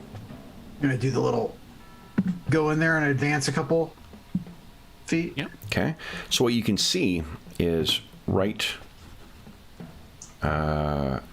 Let's do this here, freehand. There's a door there, and there's a door there. Where's the doors? Because I can't. Oh, can you? I think well,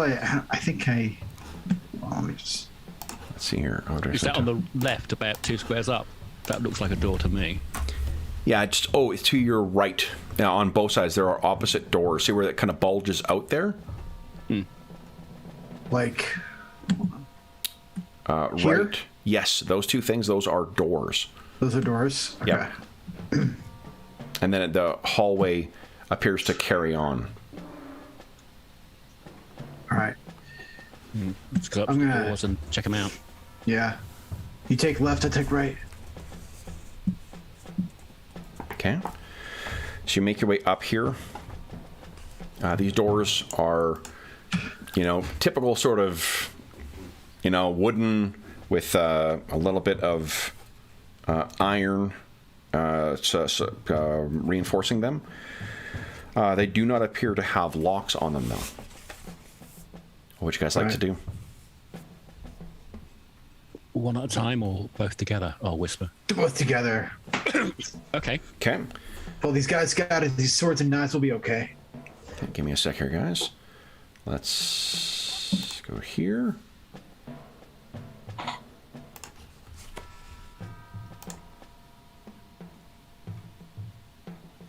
All right. It's just frag and we haven't got any flashbangs, have we? You do not know. I got just smokes. All right, no. I think we'll be okay.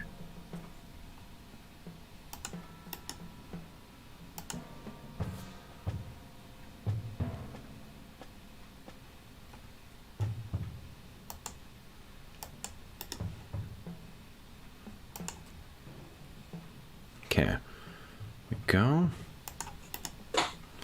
And then this room.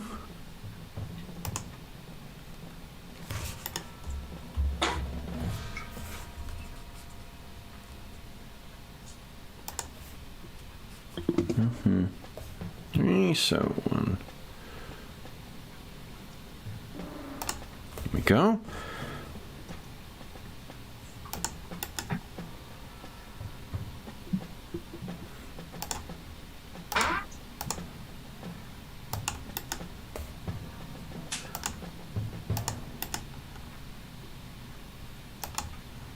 That's right, guys. Give me 2 moments to get this set up for you.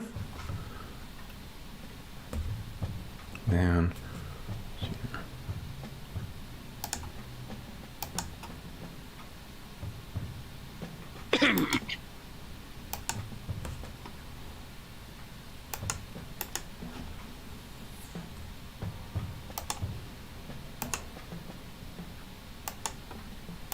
okay.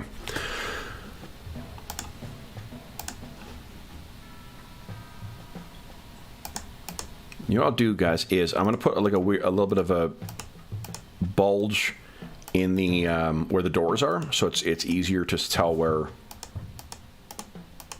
doors are as opposed to walls. We'll see if this makes a difference for you. Okay. All right, now let's reveal here. So the doors are thrown open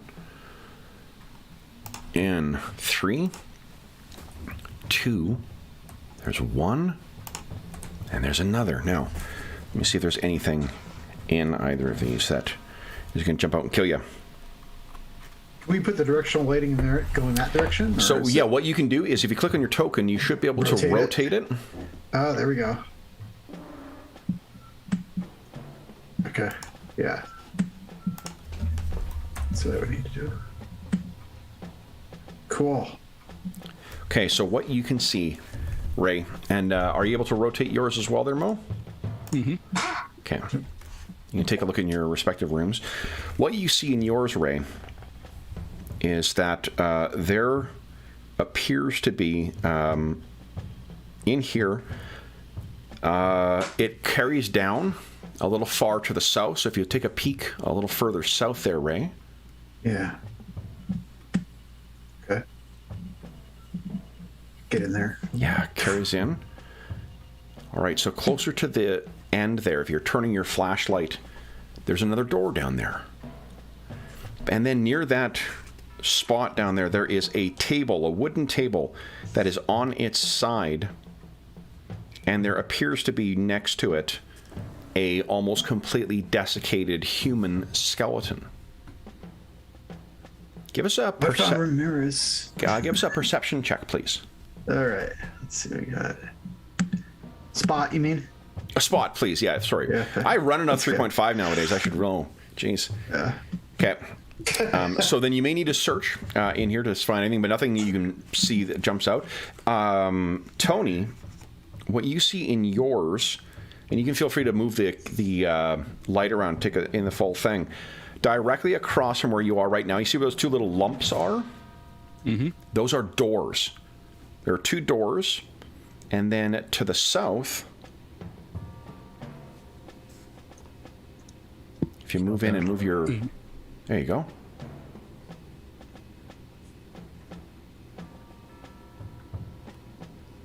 So if you look to the south...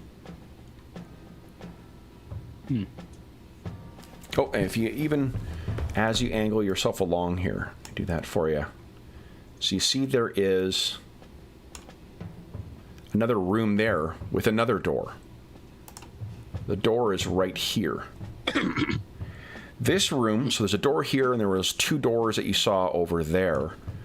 This room is in complete darkness, complete disarray. There's a table and a chair that lie broken. In the northern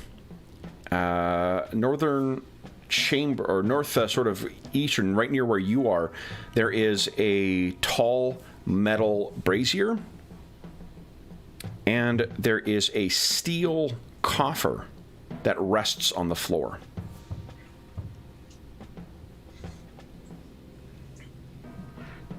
I'll call back on radio. I've got a coffin in here. Got a dead body on a table in here. Okay, let's check yours out first. Oh, sorry. So I'm a dummy. I read the wrong thing. This was Tony. This is a kitchen at some point. All right. And then there is one other thing I've neglected to add. Let's see here. Fang Dragon, baby. Dramatic end of the session. Okay, here we go. There is one more. You can see down here, there is, to the south, there is another room, which seemed to have another door leading in. If you look to the south now, Tony, if you guys wish as well too, I think this is of the era of sort of the like glow sticks thing where you can break it and then give it a little bit of light if you want to have a little bit of 360 light to see. Yeah. Okay. So if you make use of that, I wonder if I can. So let me allow this then. I'll turn that off. You got more light.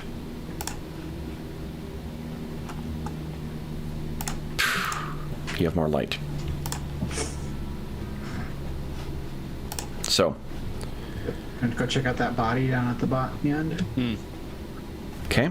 So you make your way down to the skeleton. I'm going to follow him, actually. I'll close that door and then come back into this one. Okay. Sure.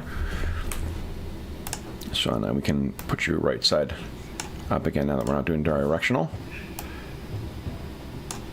Okay. What you can see, Ray makes her way over, and it's definitely it's an adult skeleton. But and there probably were some kind of clothing that was on this at some point, but it's so desiccated that there's nearly nothing left. But what you do find is that there is a ornate iron key on the body. All right, taking that. Okay. And that's all we got at the end of this room. This hall? There is a door at the end of the hallway. Oh, okay. Well, let's check that out. Okay. It's hard to tell sometimes where the doors are.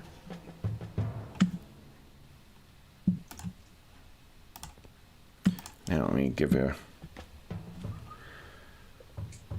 Especially if it's got a lock on it, that'd be nice. Yeah. 20, 30. There is no lock on this one. All right.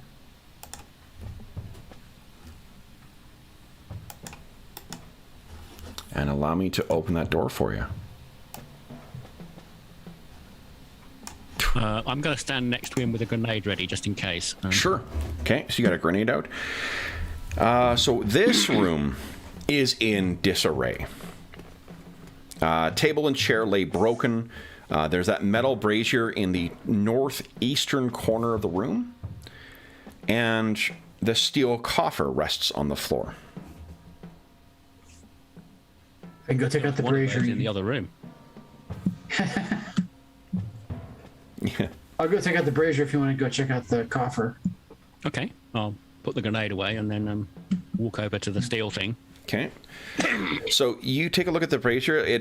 There are scorch marks on the inside of this thing. It looks like it was, it was lit by, by use of oil at some point. There are more, markings on this thing as well too, but they seem to be more stylized than they are language. And there are, it's tough to judge how long it has been since this thing has been burned, but I mean, the residue in there seems quite dry and caked on. The coffer is metal, and it's about like close to a foot long, maybe about like 9 to 10 inches long, and about half of that wide. It's fairly heavy. Do you touch it? Do you move it? Oh, I thought it was like human-sized. I'll just try and push it with the butt of the carbine. Sure, push it along. It's heavy. Jeez. I'll come over and help. Does it appear to have some sort of lid or opening at the top? There is, but there is a lock on this. And does the key work? the key seems much too big to fit into the keyhole in this one. Right. So how much does it weigh roughly when we... If you pick it up, it's close to 50 pounds. If we pick it up and move it, does it... I don't know. You can feel something shifting inside of it. Huh. Maybe there's a key around here. I'm kind of curious what's in here. Maybe it's like some magic boots that can fly away from here. Again, a child who grew up playing video games. Yeah, exactly. Well, I'm going to drag it into the next room. You guys can try, and if you want to try and like jimmy the lock, you certainly can try that. Got in there. Yeah, let's try it. Let's see who's going to be good at that. Let's see here. I'm trying to remember what skill is used for that. Let's see here. Well, I think we've got multi-tools, so maybe we just try and... Yeah, we got the multi-tools. Can't we just like snip it? Oh no, it's not a padlock, I guess. No, I assume we've got like little Leatherman, or quite, the mid-sized Leatherman. So. Go. Either of you guys trained in disable device? Disable device. No. No. No. Nope, 0 ranks. So you spend a little bit of time kind of fussing around with the multi-tool. Like, unless you break this lock, it is it's unlikely you're going to be able to pick it. All right. Well, let's take it into the other room with the other one, and then maybe try and find some keys. Yeah. Okay. So I'll drag it with me and leave it with the other one, and then maybe let's search that. With the other one of what? These. There was another one in there. No. I was mistaken. Yeah.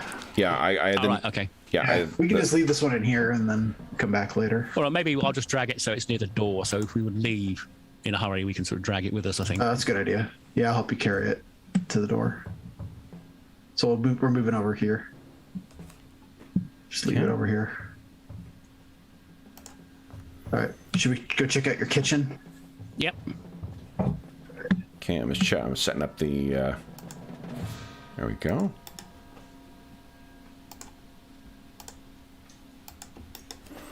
There was a brazier in here. No, that was Mo. I was mistaken. I was reading the entry for the wrong, wrong room. So there are doors. There we go. Oh, you know what? I'm a dummy. I put this all in the object layer. So there's a door there. There's a door there. There's a door there. And there's a door down here as well.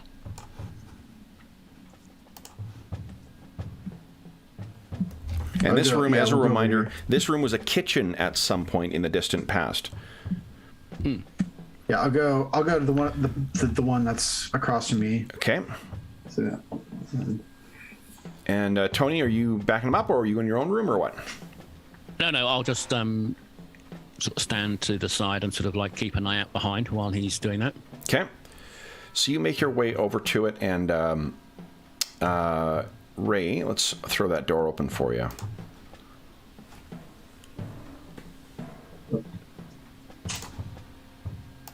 So you grab. oh, okay. Do I Wait a get it? second here.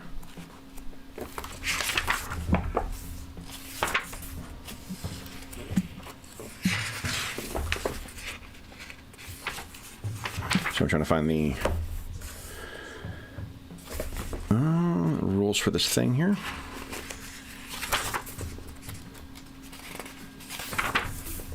Wizard rune kills me for Yeah. 10 damage. Arcane claymores. Let's see. Yeah. I'm going to use tactics against you guys. Yeah. Once those goblins get a hold of it, oh boy. Yeah, I'm kind of worried about that. We just always... they may figure that stuff out. That's gonna be that. Here we go. Is it under... No. Weird. Okay. All right, so you grab the door, throw it aside.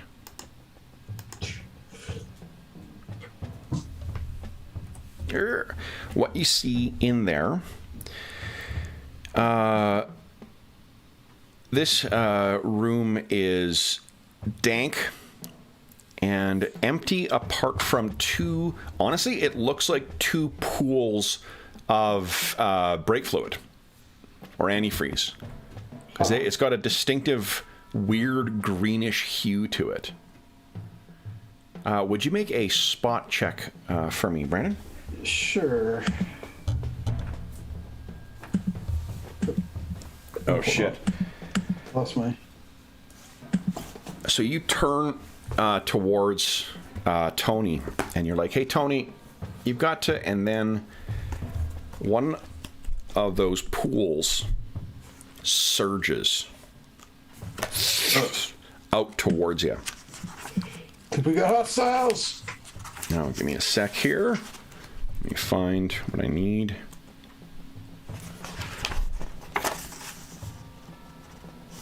There we go.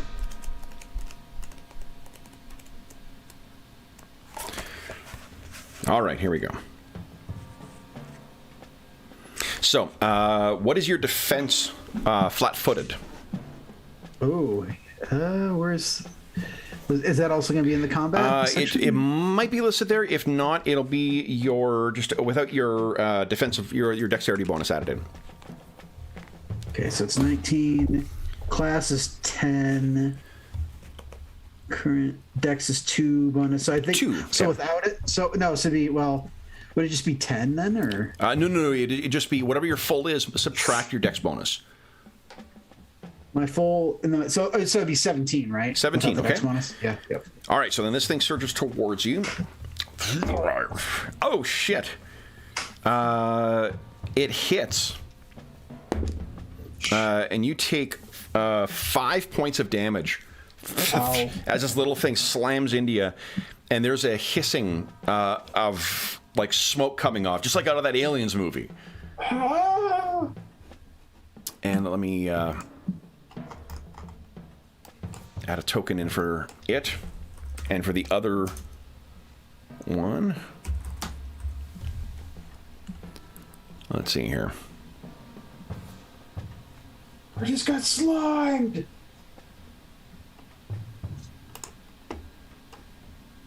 And it hurts much more. There we go. Ghostbusters said it would. So there are 2 pools of these in here. Let me do this. I think it's that. Yeah. Because they're not very big. One of them has surged forward. The other one is behind. Guys, go ahead and click on your tokens. And let's click on initiative. And this thing. They are exceptionally slow. It will act after you, Tony, just because their initiative bonus is way worse than yours. So, Ray, you're up first here. This thing is surged forward, like pseudopods come out, slapped up against your leg, burned you. Okay. I know this is not going to be optimal, but he's got his gun out. He's got burned. He's going to shoot at it. Please Just do. Point blank, 'cause, yeah. Okay. Let's go. Sorry.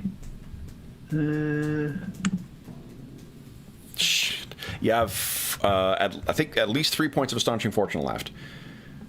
Do we? Okay. Sure, why not? Let's use Okay. Jet! Okay, so that is a hit. And that just obliterates it. All right. You have a move action as well, too, if you want. I want to get out. Yeah, I'm getting out of the way of that. Yep, and a 5-foot step is a big thing in this edition as well, too. Remember, if you don't actually move, you could always take a 5-foot step as long as you're not on difficult terrain. Okay. And I'm gonna get around this corner if I could. Absolutely. So I can take cover behind it. Yep. Okay. Then Tony, what are you doing? I'll 5-foot step to there. Yep.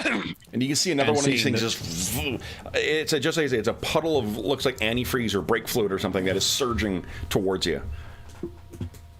In that case, I will Oh, boy. So that's a great hit. Let's see if it's enough to take it down.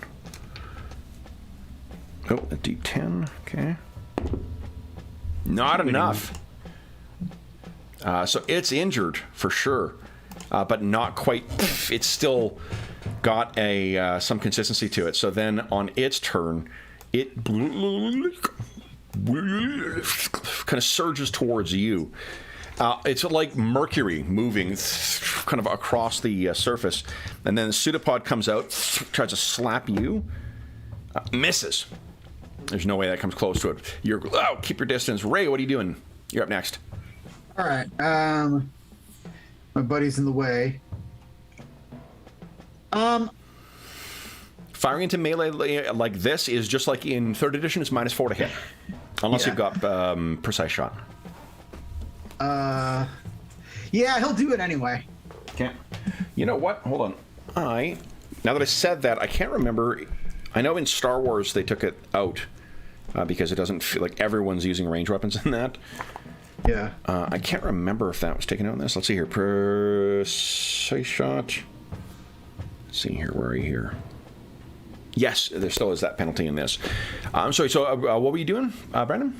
I guess I'll poke around. I'll still do it because I don't have anything. Okay, so it's -4 to hit. Yeah. With -4, that definitely does not hit. Is that a nat 1? Yeah. Oh no. Make an attack roll on Tony. All right. Oh God. Tony, does that hit you? What's My your defense? Is it 20? defense?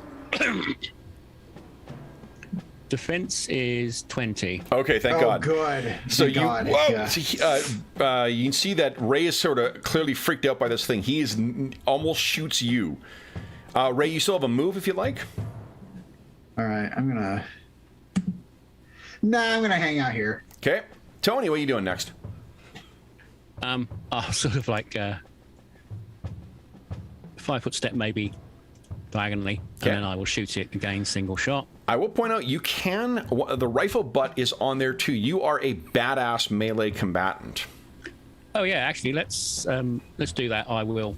That's true. We could do rifle butts. I forgot about that. Tony also, I think, has a fire axe that he carries around for breaching doors and shit like that.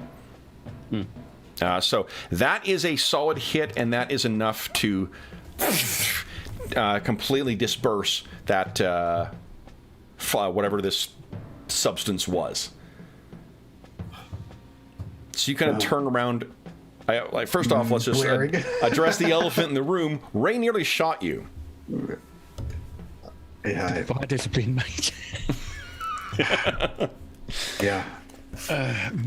Sir, Now, let me see. I think there is first aid that can be applied here as well. is Ray still smoking? I'm going to suggest pouring water on it if it's acid. It seems to have gone out, or at least it didn't do any. There's not enough to have done damage to him. Okay, so you can you got a med kit on you if you've got training and treat injury. Actually, whether you do or not, you can make a DC 15 treat injury check, and on success, you restore 1d4 hit points. All right. Wait, so he can do that to me, or Yeah. okay? I can't treat myself, can I? I Don't think that seems kind don't of. think so. Okay, well, I'll get the Oh, one shy. You want to spend Astonishing Fortune? Yep, let's Astonishing Fortune. Okay. Ah. All right, so you bandage him up, but it just, I guess that like that burning injury just was not quite enough to. Unless Ray, give us a treat injury roll yourself. Let's see. You could aid him, I think, on this. You just can't. Injury. Yeah. Let's see. So if you get that, all you need is DC 10, and then that'll be enough. Nat 20. Beautiful. All right, So give us a 1d4 roll. Whichever, Brandon, you could roll that yourself, or you can have Tony roll to see what he restores. Okay. 2. Get 2 hit points back. All right. All right. So apart from the angry antifreeze, there does not appear to be anything else in this room. Right. Next room then. Yeah. Maybe stand back and we see any of those things. The one there's like 2 of them. There's the one on the left and the one on the right. Right, bottom left, bottom right. I think the yeah. one at the top there. Do bottom left. Okay. So let's go to... Does the door this one up top leads to the same room or not? No, actually, like if you look in, there is... Oh, okay. So let's go check out that one then. Okay.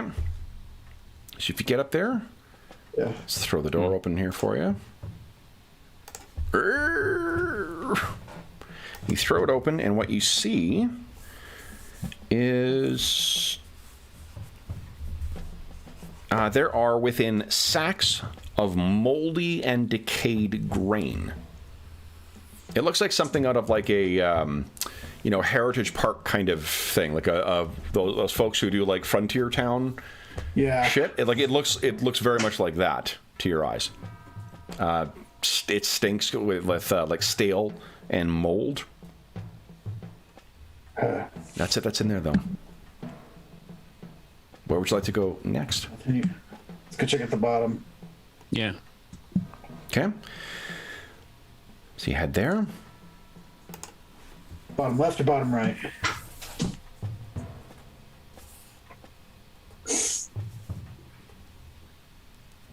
Oh, which one? The one where Ray's standing or the one where Tony's standing? Let's do. I'm going with Tony's. Go with Tony's? Okay. Yeah. Okay. So I'll try and open the door and step back immediately. Okay. So you grab it, throw it back. So in this room appears empty. All right. Enough of that. Go. I'm taking the one on the left. Mm-hmm. Okay. So you head up there, Ray. Yeah. You throw the door open. It opens inward. And as it does, you hear a crack, and I need a reflex save from you, please. What do I do this way? DC 12. Yeah. Reflex save. There we go. Easy. You pull yourself back. Someone has set up some kind of deadfall trap within here. Whoa. Yeah, this is like primitive version of the IED. And as the door fully opens, or partway opens, you snap, you throw yourself back, but you still manage to get clipped by falling rocks, and you take 2 points of damage. And now that wound could be treated as well if you like.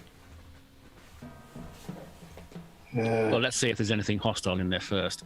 Yeah.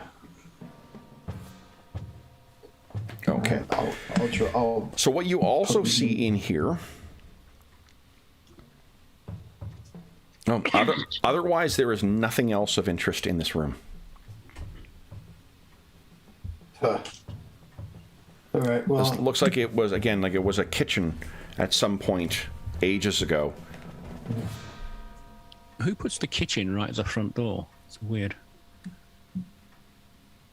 what's his name? Kugelheimer. Yeah. Okay, I'll get out the... Red kit. All right. Can I analysis too, if that's okay? Even if you aid, that won't be good enough. Okay. He's an 11, so you could spend a point of Sergeant Fortune if you like. Mo? That's okay. You got 1 left. Yeah, Let's save it. Save it just in case we get jumped or something. I'll nasty. Okay. Walk it off. Walk it off. Okay, sir. Right, so we're outdoors here, so we need to go further in. See what we're... Yeah, let's see if we can find some stairs. This is a tower. There should be some stairs somewhere. Yeah. Mm-hmm. There is. So looking further down, there's a door at the far end of the hallway. Is there a lock on this one? There does not appear to be a lock on this, no. All right. Okay. So give me a sec here. Let me get the... Push it open. Let's see here. This is... So... There. To there. Expecting some trouble, I turn on Seven Nation Army by the Witch. Nice. Okay. Were you Really Googling disappointed. 2000? And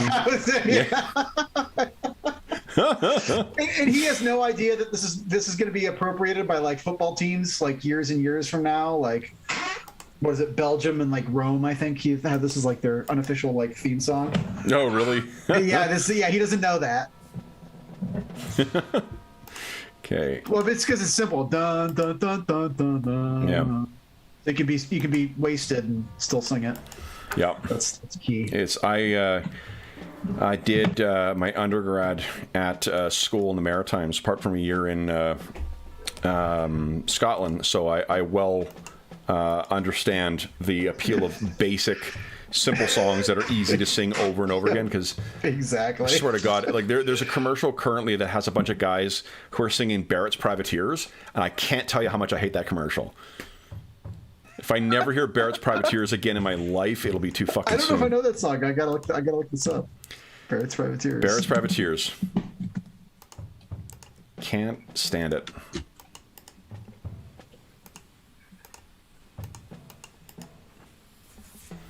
Okay. Do I have it all set up? I do. Oh, I do have one more thing to set up, though. Give me 1 second here, guys.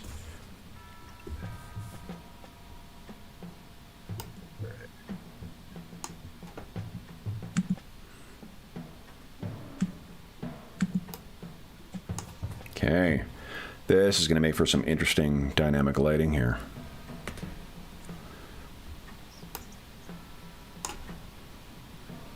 All right.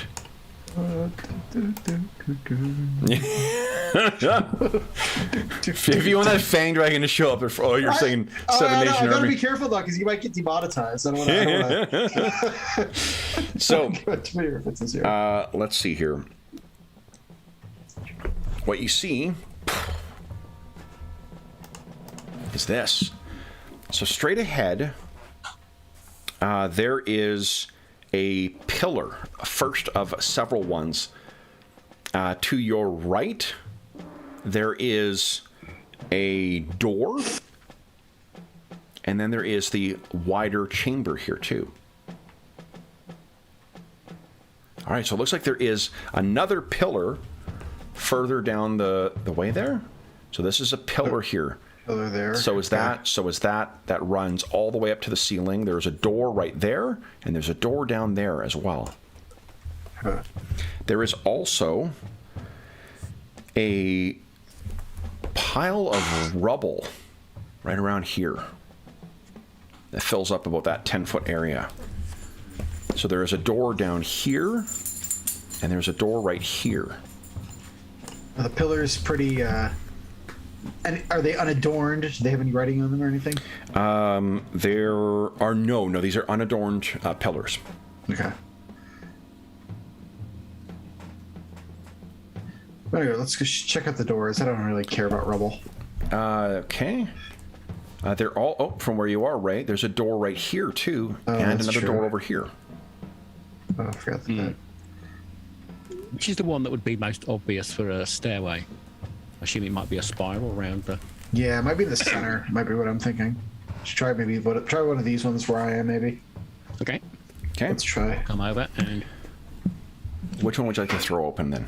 The one over in front of me, I think. Okay. That is one right there. So you head up there, and this one pulls out.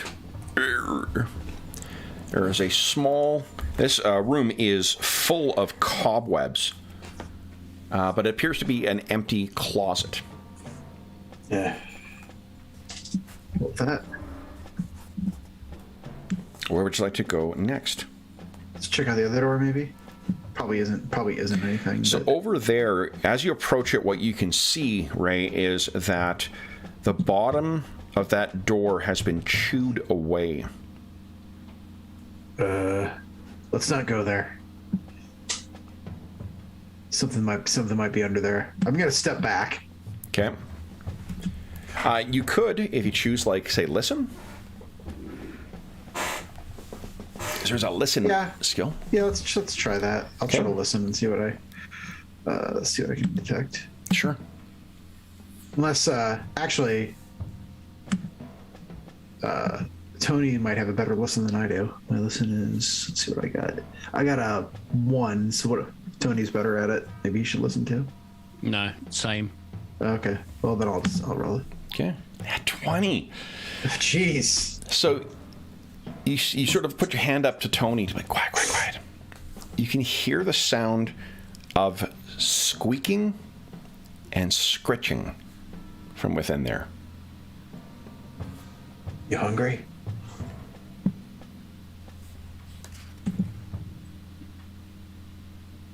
What, does it sound like rats?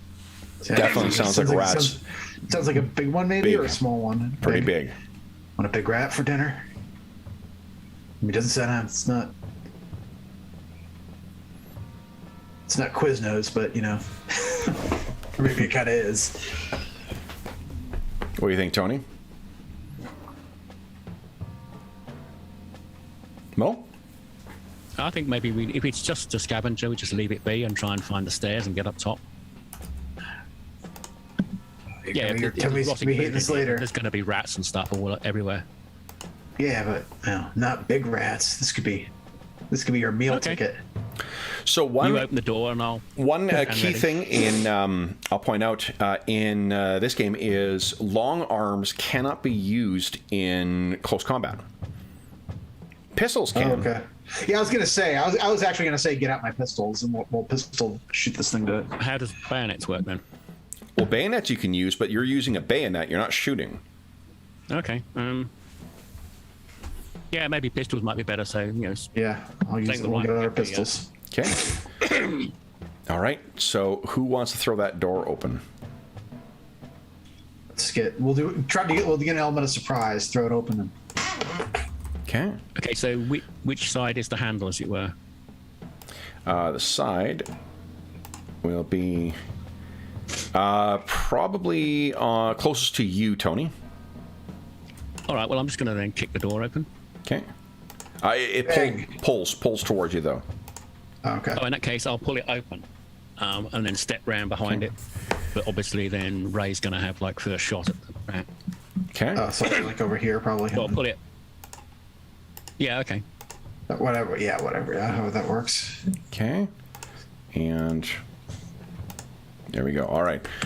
So you grab it, pull the door open. Why don't you guys each click on your token, click on initiative. Perfect. Let me throw that door open for you. And I will roll. Let's see. Initiative. There we go. Oh.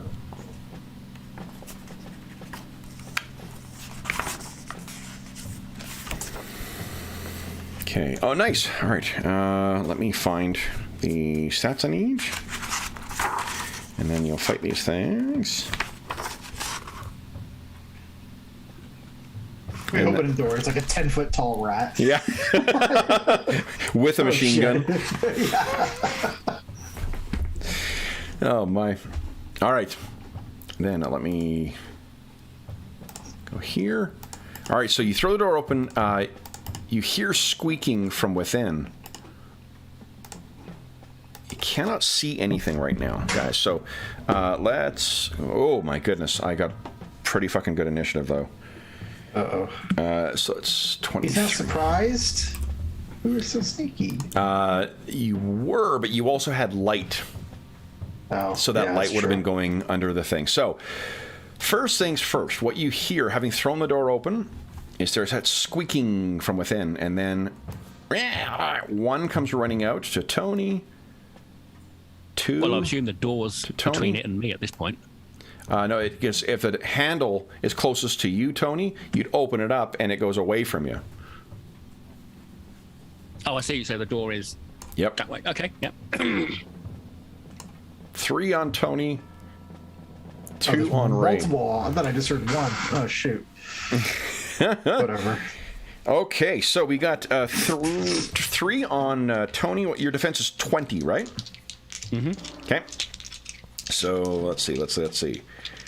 My bonus to hit is +4. Holy shit! Here it comes. I get none of them are able to get in on you, Tony. You're able to keep them all at a distance. Get the fuck off of me! And then for Ray, you got 2. You got 19. They're not able to get to you either. They're all right. scrambling up you. And these rats, these things are about the size of like a mid-sized to large dog. They got to weigh about 40 pounds each. So then, Tony, you're up next. What are you doing, Tony? Oh, we're eating good tonight. Maybe I should have got my knife out and start using combat, but I'll take a 5-foot step back. Okay. Can I dual wield? Yeah, pistol and knife in one hand? Can, but you don't have any of the feats that are necessary, so the penalties are going to be pretty substantial. Yeah. In that case, I will just go. Okay. All right, so you take a step back. Ones. That's the third one in a row I've run for my damage. Shit. Yeah, so you fire. You clip one of them, but tricky targets. You don't take it down. Ray, what are you doing? I'm gonna take also a 5-foot back step back, and then I'm gonna shoot. God dang! Oh, you know that 1 point of astonishing fortune. We're almost done the session. You want to spend it? Sure, why not? We're almost done. Okay. 11. It's not good enough. Jesus. Okay. Then these things surge forward once again. Well, at least we give them dinner. Yeah. Alrighty. So against Ray, we'll do this reverse order. Let's see here. Ray, you're hit. Oh no. I need a fortitude save from you, please, Ray. You take 2 points of damage, and I need a fortitude save from you, please. Oh no. Fortitude. Is it Ray, not Tony? Not Tony. Not Ray. I'm sorry. Yeah, that's what I thought. Yeah. All right, fortitude save. Let's do this. Oh right, sorry. Yeah. That was Ray took 2 points. Yeah, I solely. Yeah, and I heard the opposite. Let's see here. Ted. Oh no. Shit. This is the dumbest way to die. I mean, you guys have the benefit, unlike most D&D characters, you guys are aware of germ theory, so, you know. I know. We have antibiotics with us. Exactly. You do have the benefit of that. All right, so then, Tony, one of them manages to get through your defenses as well, too, and you take 1 point of damage. Yes. As one of them nips you. Then it's your turn, Tony. How many points of damage did I take for that bite? You took, I think it was 2. 2, okay. All right. So drawing a weapon is an action on action, isn't it? Oh, and Tony, you took 1 point of damage as well. Yeah. I got it for you. Sorry, yeah. That's okay. So drawing one is a move. Well, unless it's a melee. If it's a melee, it's... sorry, no. You got a +1 to hit, so it's if you're doing it as part of a move action, costs nothing. If you're not moving, you can just spend a move action drawing a weapon. What weapon are you thinking of drawing? I'm going to pull out the knife and try and use my strength Sure. on it, rather than the crappy pistol. Did I not put your axe on your... Oh yeah, let's have a play with the axe then. Yeah, that'll be fun. Because, I mean, you don't need to two-hand that sucker. It just means you're taking less of your strength bonus to it. If you're only doing it with one hand, but... okay, go ahead and make your attack roll. I don't know, it's got a damage type misc bonus -4, which seemed a little... Oh, hold on, that might be... Let's see. Alright, combat. Rifle butt... It seems worse than the fire knife. axe. The total bonus is only 1 compared to 5 for the Damage knife. dice. Strength. Why is that minus? You think the axe should be better than a combat knife? I would think. Yeah, I mean, I know I've got special feats for the knife, which is why it's better. Oh. Combat martial arts. Yeah, there's no specific feat you got that boosts your things. The fire axe is better. I don't know why it's minus.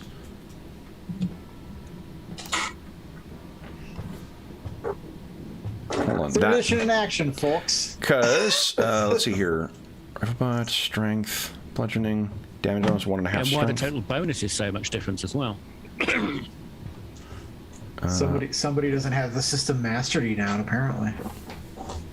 Let's see here. Damage bonus Given critical. the time, shall I just use my knife? Because I think that's set up properly. Yeah, if that's better, I'd just say use the knife and Yeah. stab away. Which I then fumble. Oh no. So maybe I'll just... Yeah. I wonder if the fire axe is a advanced melee weapon, and that's why. Because like Okay, well, I can have a look when we're done, because I've got my book over there. Yeah. So okay. So anyway, you. Do you want me to see if I drop it, or...? The thing. No. That's fine. We're not going to really. Shooting into melee, that's where I would roll. Otherwise, we're not going to use fumbles.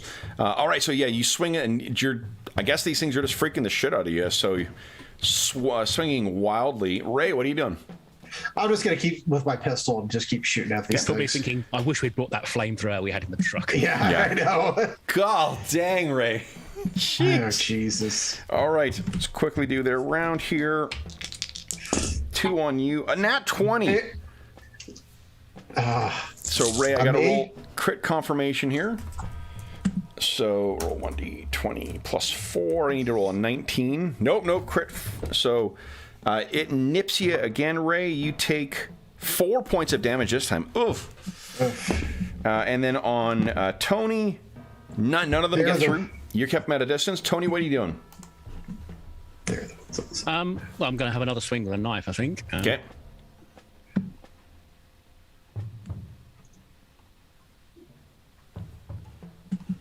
What is... Oh, you guys can't roll higher than 6. Yeah. No. Oh, jeez. Right, here's pot shot. Oh my God! The game is trying At to least kill your you. damage rolls are better than mine. All right. Yeah, 2 they actually do more damage. bites on you, Ray. Oh my God, one of them hits, not crit. Ray, 2 more points of damage on you. You're bleeding from a bunch of different places right now. Yeah, they're the ones of the 7 Nation Army, man. Tony, I got a nat 20 on you. I got to roll crit confirmation here. I need a 20 to confirm crit. Nope. So you take, Tony, 3 points of damage. As one of them nips at you, and then it is your turn. I need a fort save from you now, Tony, as well. It's the first time, I think. Well, it's the second time you've been bitten, hasn't it? Oh, Yeah, no! So, Okay. Those nasty yellowed teeth definitely are. And then you took 3 points of damage. Stupidest way to go. All right, Tony, you're up next. What are you doing? I'm going to say, let's black. I'll get back. I'll lob a grenade at them, and I'm going to move, putting out the Good idea. grenade, and I'm going to wait for Ray to sort of come back with me. So you could take a. Remember, you can always, if you didn't move, you could take a 5-foot step. That does not incur attack of opportunity, if you like. Oh, I see what you mean. Yeah. So I'm a strong hero. So 5-foot step, and then Okay, and you can draw your grenade. All right, Ray, what are you doing? This, and then I'm running around the corner. 5-foot step, and then I'm running around. Can't do a 5-foot step and do. What you could do is withdraw. If as a full round action, you could withdraw. Allows you to move twice your movement. That works. Yep. And then the first I'll do square that there. that you move doesn't incur attack of opportunity. So go ahead and move yourself where you want. I'll hang out in this closet. Or the empty room. Spiders are all over you. Yeah. Okay. Then it is these things. All right, we now have 5 surging onto. I was going No, to. he's gonna throw the grenade. Delayed action. So grenade. move action, 5-foot step, and you readied an action. Yeah, I'd let you do that. Yeah. So I'm going to lob it so I don't get caught in the blast radius, but they do, if you see what I mean. Yeah. If I cock this up, I could end up. Yeah. What's the radius? In D&D, this would work. In real life, that'd be the stupidest thing ever. Seriously. Throw the grenade just a little bit farther. Okay, let me see here. Well, this is the thing. There is a scatter in Radius here. 20. Is it 20? Yeah. Okay, so I guess you're going to try and hit maybe right there, I guess? So have him caught in it and not you? Throw it the far side of the wall, I guess. Yeah. So go ahead and give us an attack roll. Roll your grenade. You need a DC... Oh, how far away is it? 20... So DC 12 is what you're rolling against. Nice placement. And even if they made their save, so you toss it down, tink, tink, tink, bam! All of them are blown up. And now we got to pick out shrapnel before we eat tonight. Or pick up scraps, and that's what you'll feed on. So with that, very effective deploying of your frag grenade. Let's maybe make a healing check on Ray. Ray, why don't you make your roll, see if you can assess, and then you can also try and treat Tony as well, too. That's true. Let's heal. Oh, that's more like it. Yep, there you go. Which one is it? I forgot. Treat injury. Treat injury. Yeah. Yep. There's one, and then and then for the other, help them out, right? Okay, so now you're going to roll for Oh shit. Yeah, okay, so Brandon, Ray has had 1d4 hit points restored. Tony, unfortunately, the treatment does nothing for you. No. Yeah, but obviously wash it. Put the ADnD. Yeah. Well, that was a dumb idea. Sorry. So who wants to roll 1d4 for how many hit points Ray gets back? Oh, yeah, that's right. Fine. I can do it. Okay. Come on. There you go. Nice. There we go. Okay. So, with that, our time and perhaps space lost heroes, we will leave this pair of Marines wandering around Highfell. So, someone had mentioned Highfell that I hadn't of the Gillespie dungeons. I hadn't got this one to the table yet, and because I was in it, we're having so much fun with our 3.5 barrow maze. I was like, that'd be pretty fucking fun playing, soldiers making their way around Highfell instead of just as a way of changing things up. So as soon as I realized what it was, I just wanted to go to the center of the map and just like light up that dragon cult. I was just like, that'd be awesome. I mean, we'd probably die, but it'd be fun. It's well, I mean, the adversaries, when you're using the 3.5 rules, like the adversaries, even the low level ones too, they end up being a little more challenging than what you would expect, even with the advanced weaponry. Well, I know when they released 3.5, or when it was in the playtest phase, one of the ways they did it was they had, with the core group of designers, they outfitted all their characters as like modern day SWAT teams, and then they sent them into the Return to Temple of Elemental Evil adventure.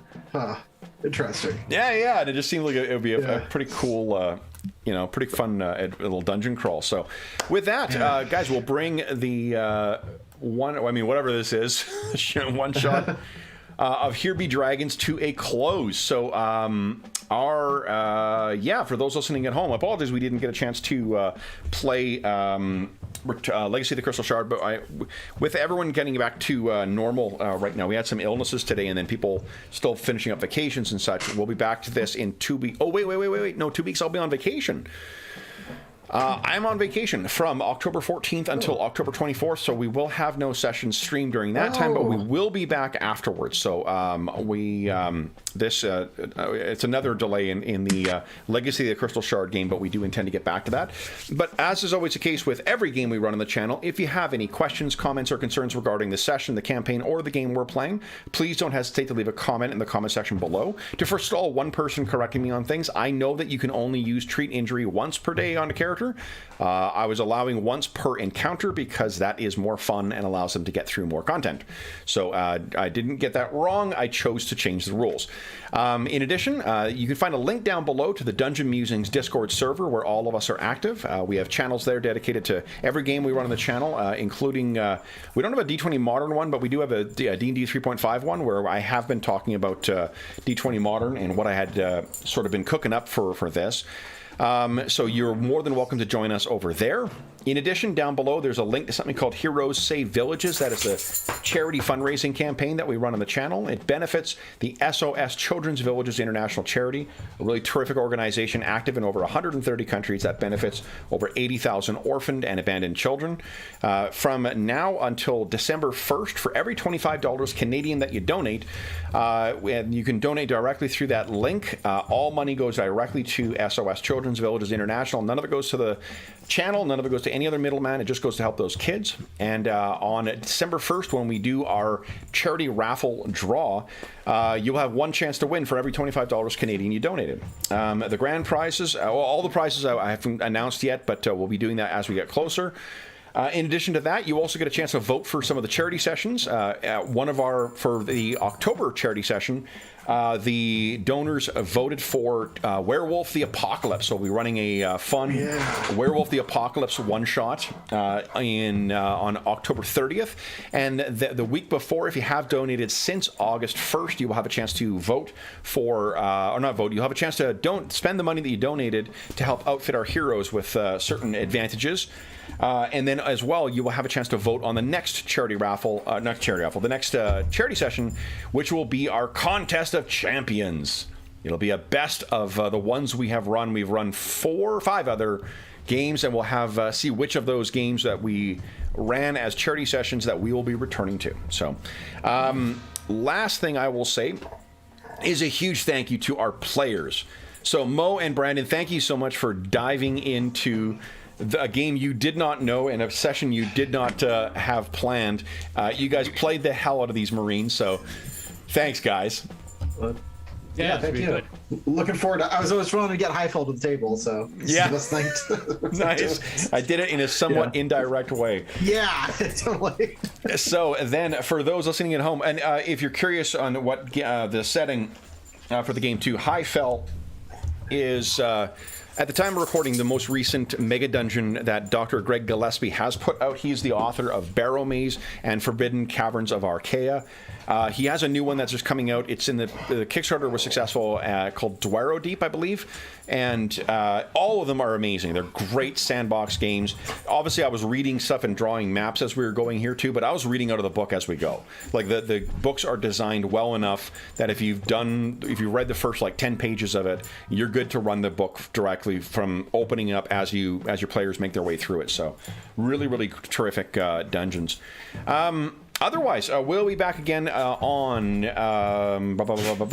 Yes, I'm telling them. Anna says hi to everyone. We're back with the Crystal Shard in, I believe, a month's time is what it's going to be. 4 weeks until we get back to this because of my vacation. But for those listening at home, we hope we gave you a few hours to take your mind off of the troubles of our world and think of the troubles that our Marines found themselves in as a result of who knows what. And until we see you again, stay safe, stay healthy, and happy gaming. Yes, I'm telling them, man.